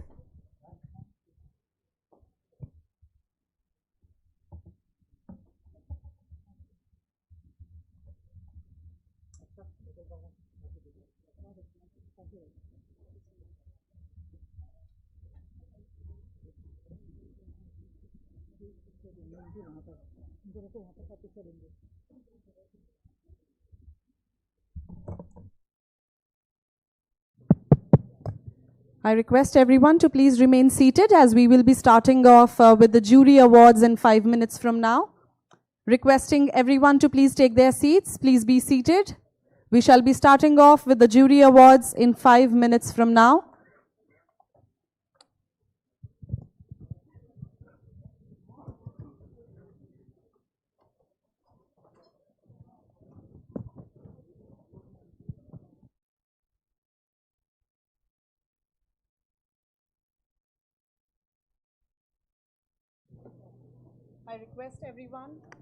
I request everyone to please take their seats, be seated, settle down. We shall be starting off with the jury awards in 2 minutes from now. Requesting everyone to please take their seats.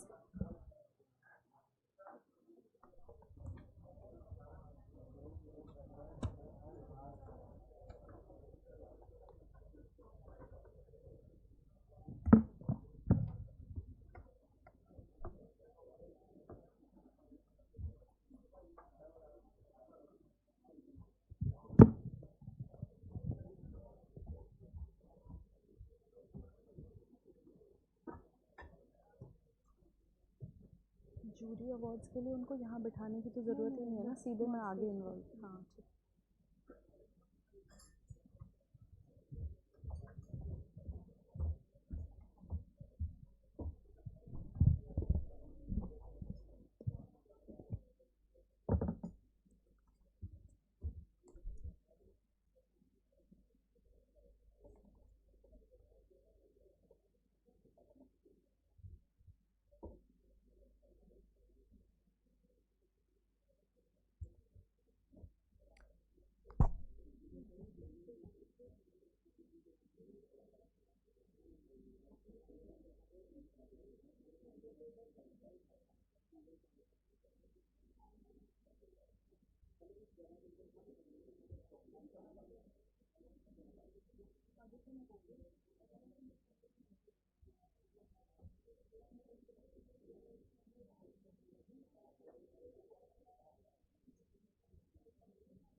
I request everyone to please take their seats. We shall be starting off with the jury awards in a few minutes from now. Requesting everyone to please remain seated. We shall be starting off with the jury awards in a few minutes from now.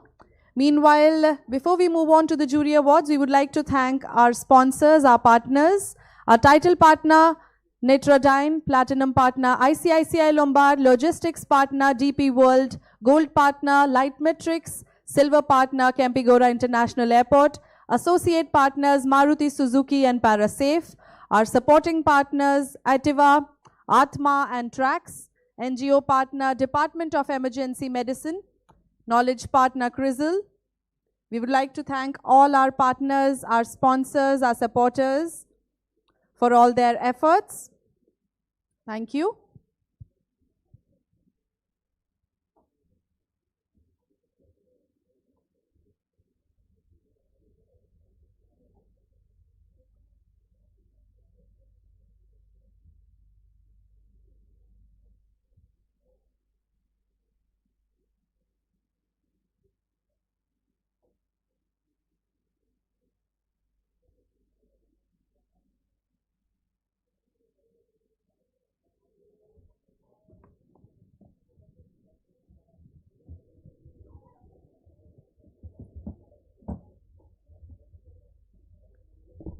All right, ladies and gentlemen, we will now be starting off with the jury awards ceremony. And to start off with this segment, please join me in welcoming the honorable jury members to felicitate the awardees with the prestigious recognitions. It gives me immense pleasure to invite Mr. Sanjay Bandopadhyay, Chair of the Jury Panel, former Chairman, Inland Waterways. I request all our panel members to please join us on the award stage. Mr. Sanjay Bandopadhyay, Chair of the Jury Panel, former Chairman, Inland Waterways Authority and member, Supreme Court Committee on Road Safety. Mr. B.N. Puri, Director Research, Asian Institute of Transport Development. Mr. Ramashankar Pandey, Chairman, FICCI Subcommittee on Road Safety and Social Defence Fellow, Ministry of Social Justice and Empowerment, Government of India.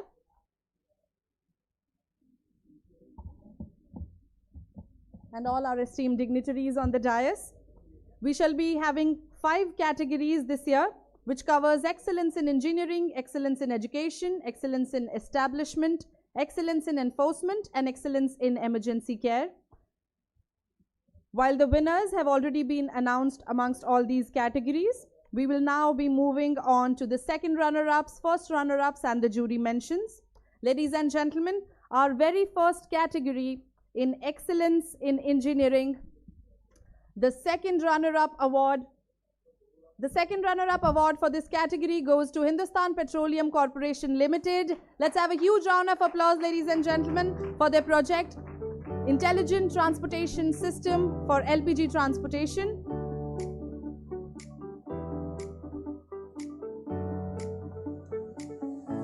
The first runner-up award for this category goes to Catalan Infra Products for their innovative cold plastic parabolic TBM and colored surfacing for sustainable speed reduction project. Congratulations to second runner-up and first runner-ups. Under the category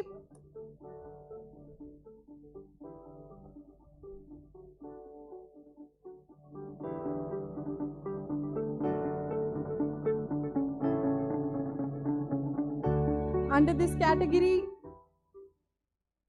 the jury has a special mention that was worth bringing to the fore. We have a jury mention for light metrics for ride view drowsiness detection, video telematics for safer roads. Let's have a huge round of applause, ladies and gentlemen.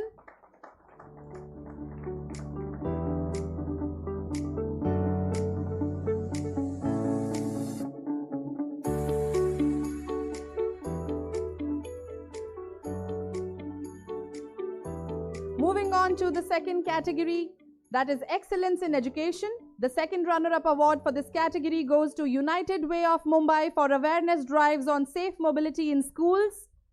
Can we have the United Way of Mumbai team? Let's have a huge round of applause for the second runner-up in the excellence in education category.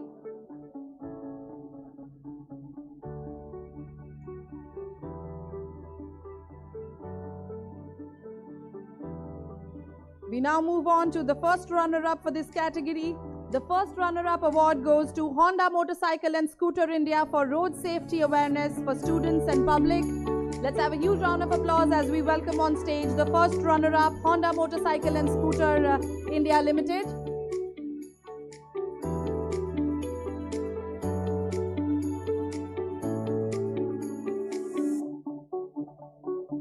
Under this category too, we have a jury mention.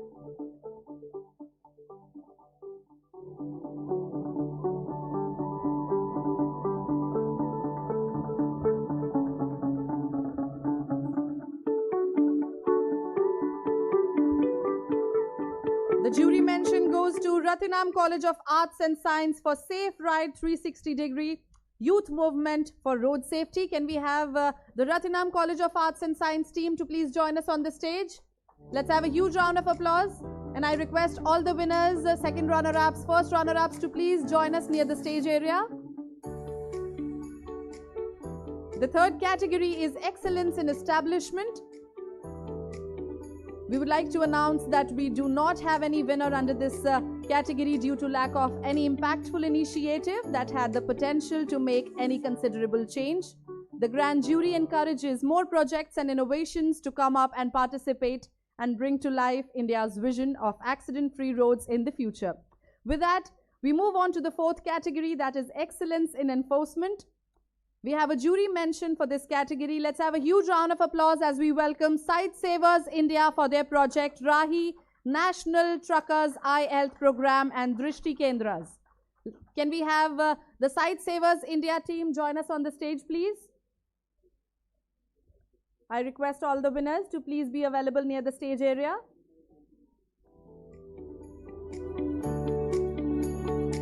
Moving on to the next category, which is the last category, excellence in emergency care. We again have a jury mention here.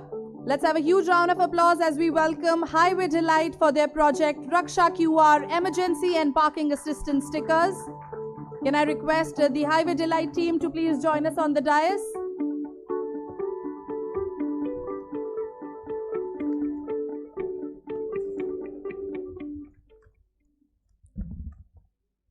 Can I request the Highway Delight team to please join us on the dais?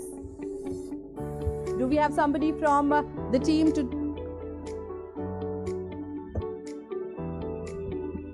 Many congratulations to all the winners. With that, we conclude the award ceremony for jury mentions. I would like to thank all our...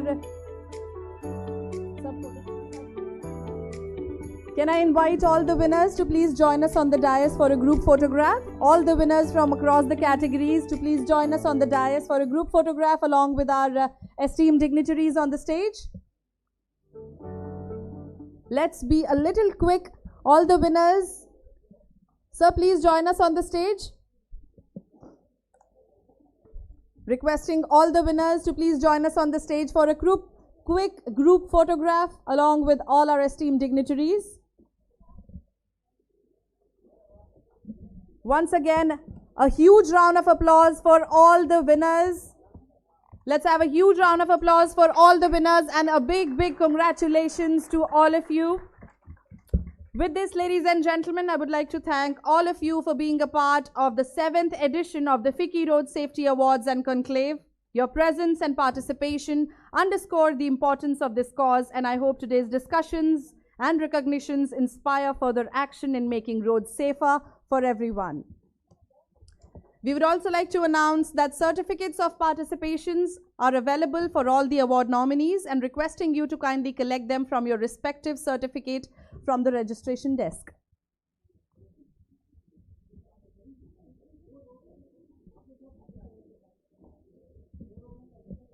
Thank you everyone. Varun sir, Varun sir.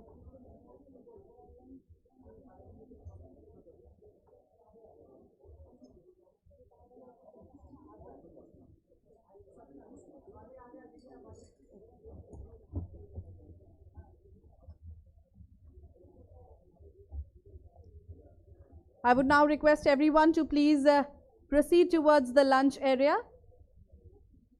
All the speakers, the lunch is being served in the council room on the same floor.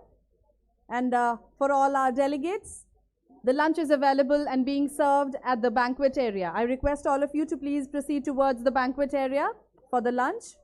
For all the speakers, the lunch is being served in the council room on the same floor. Thank you.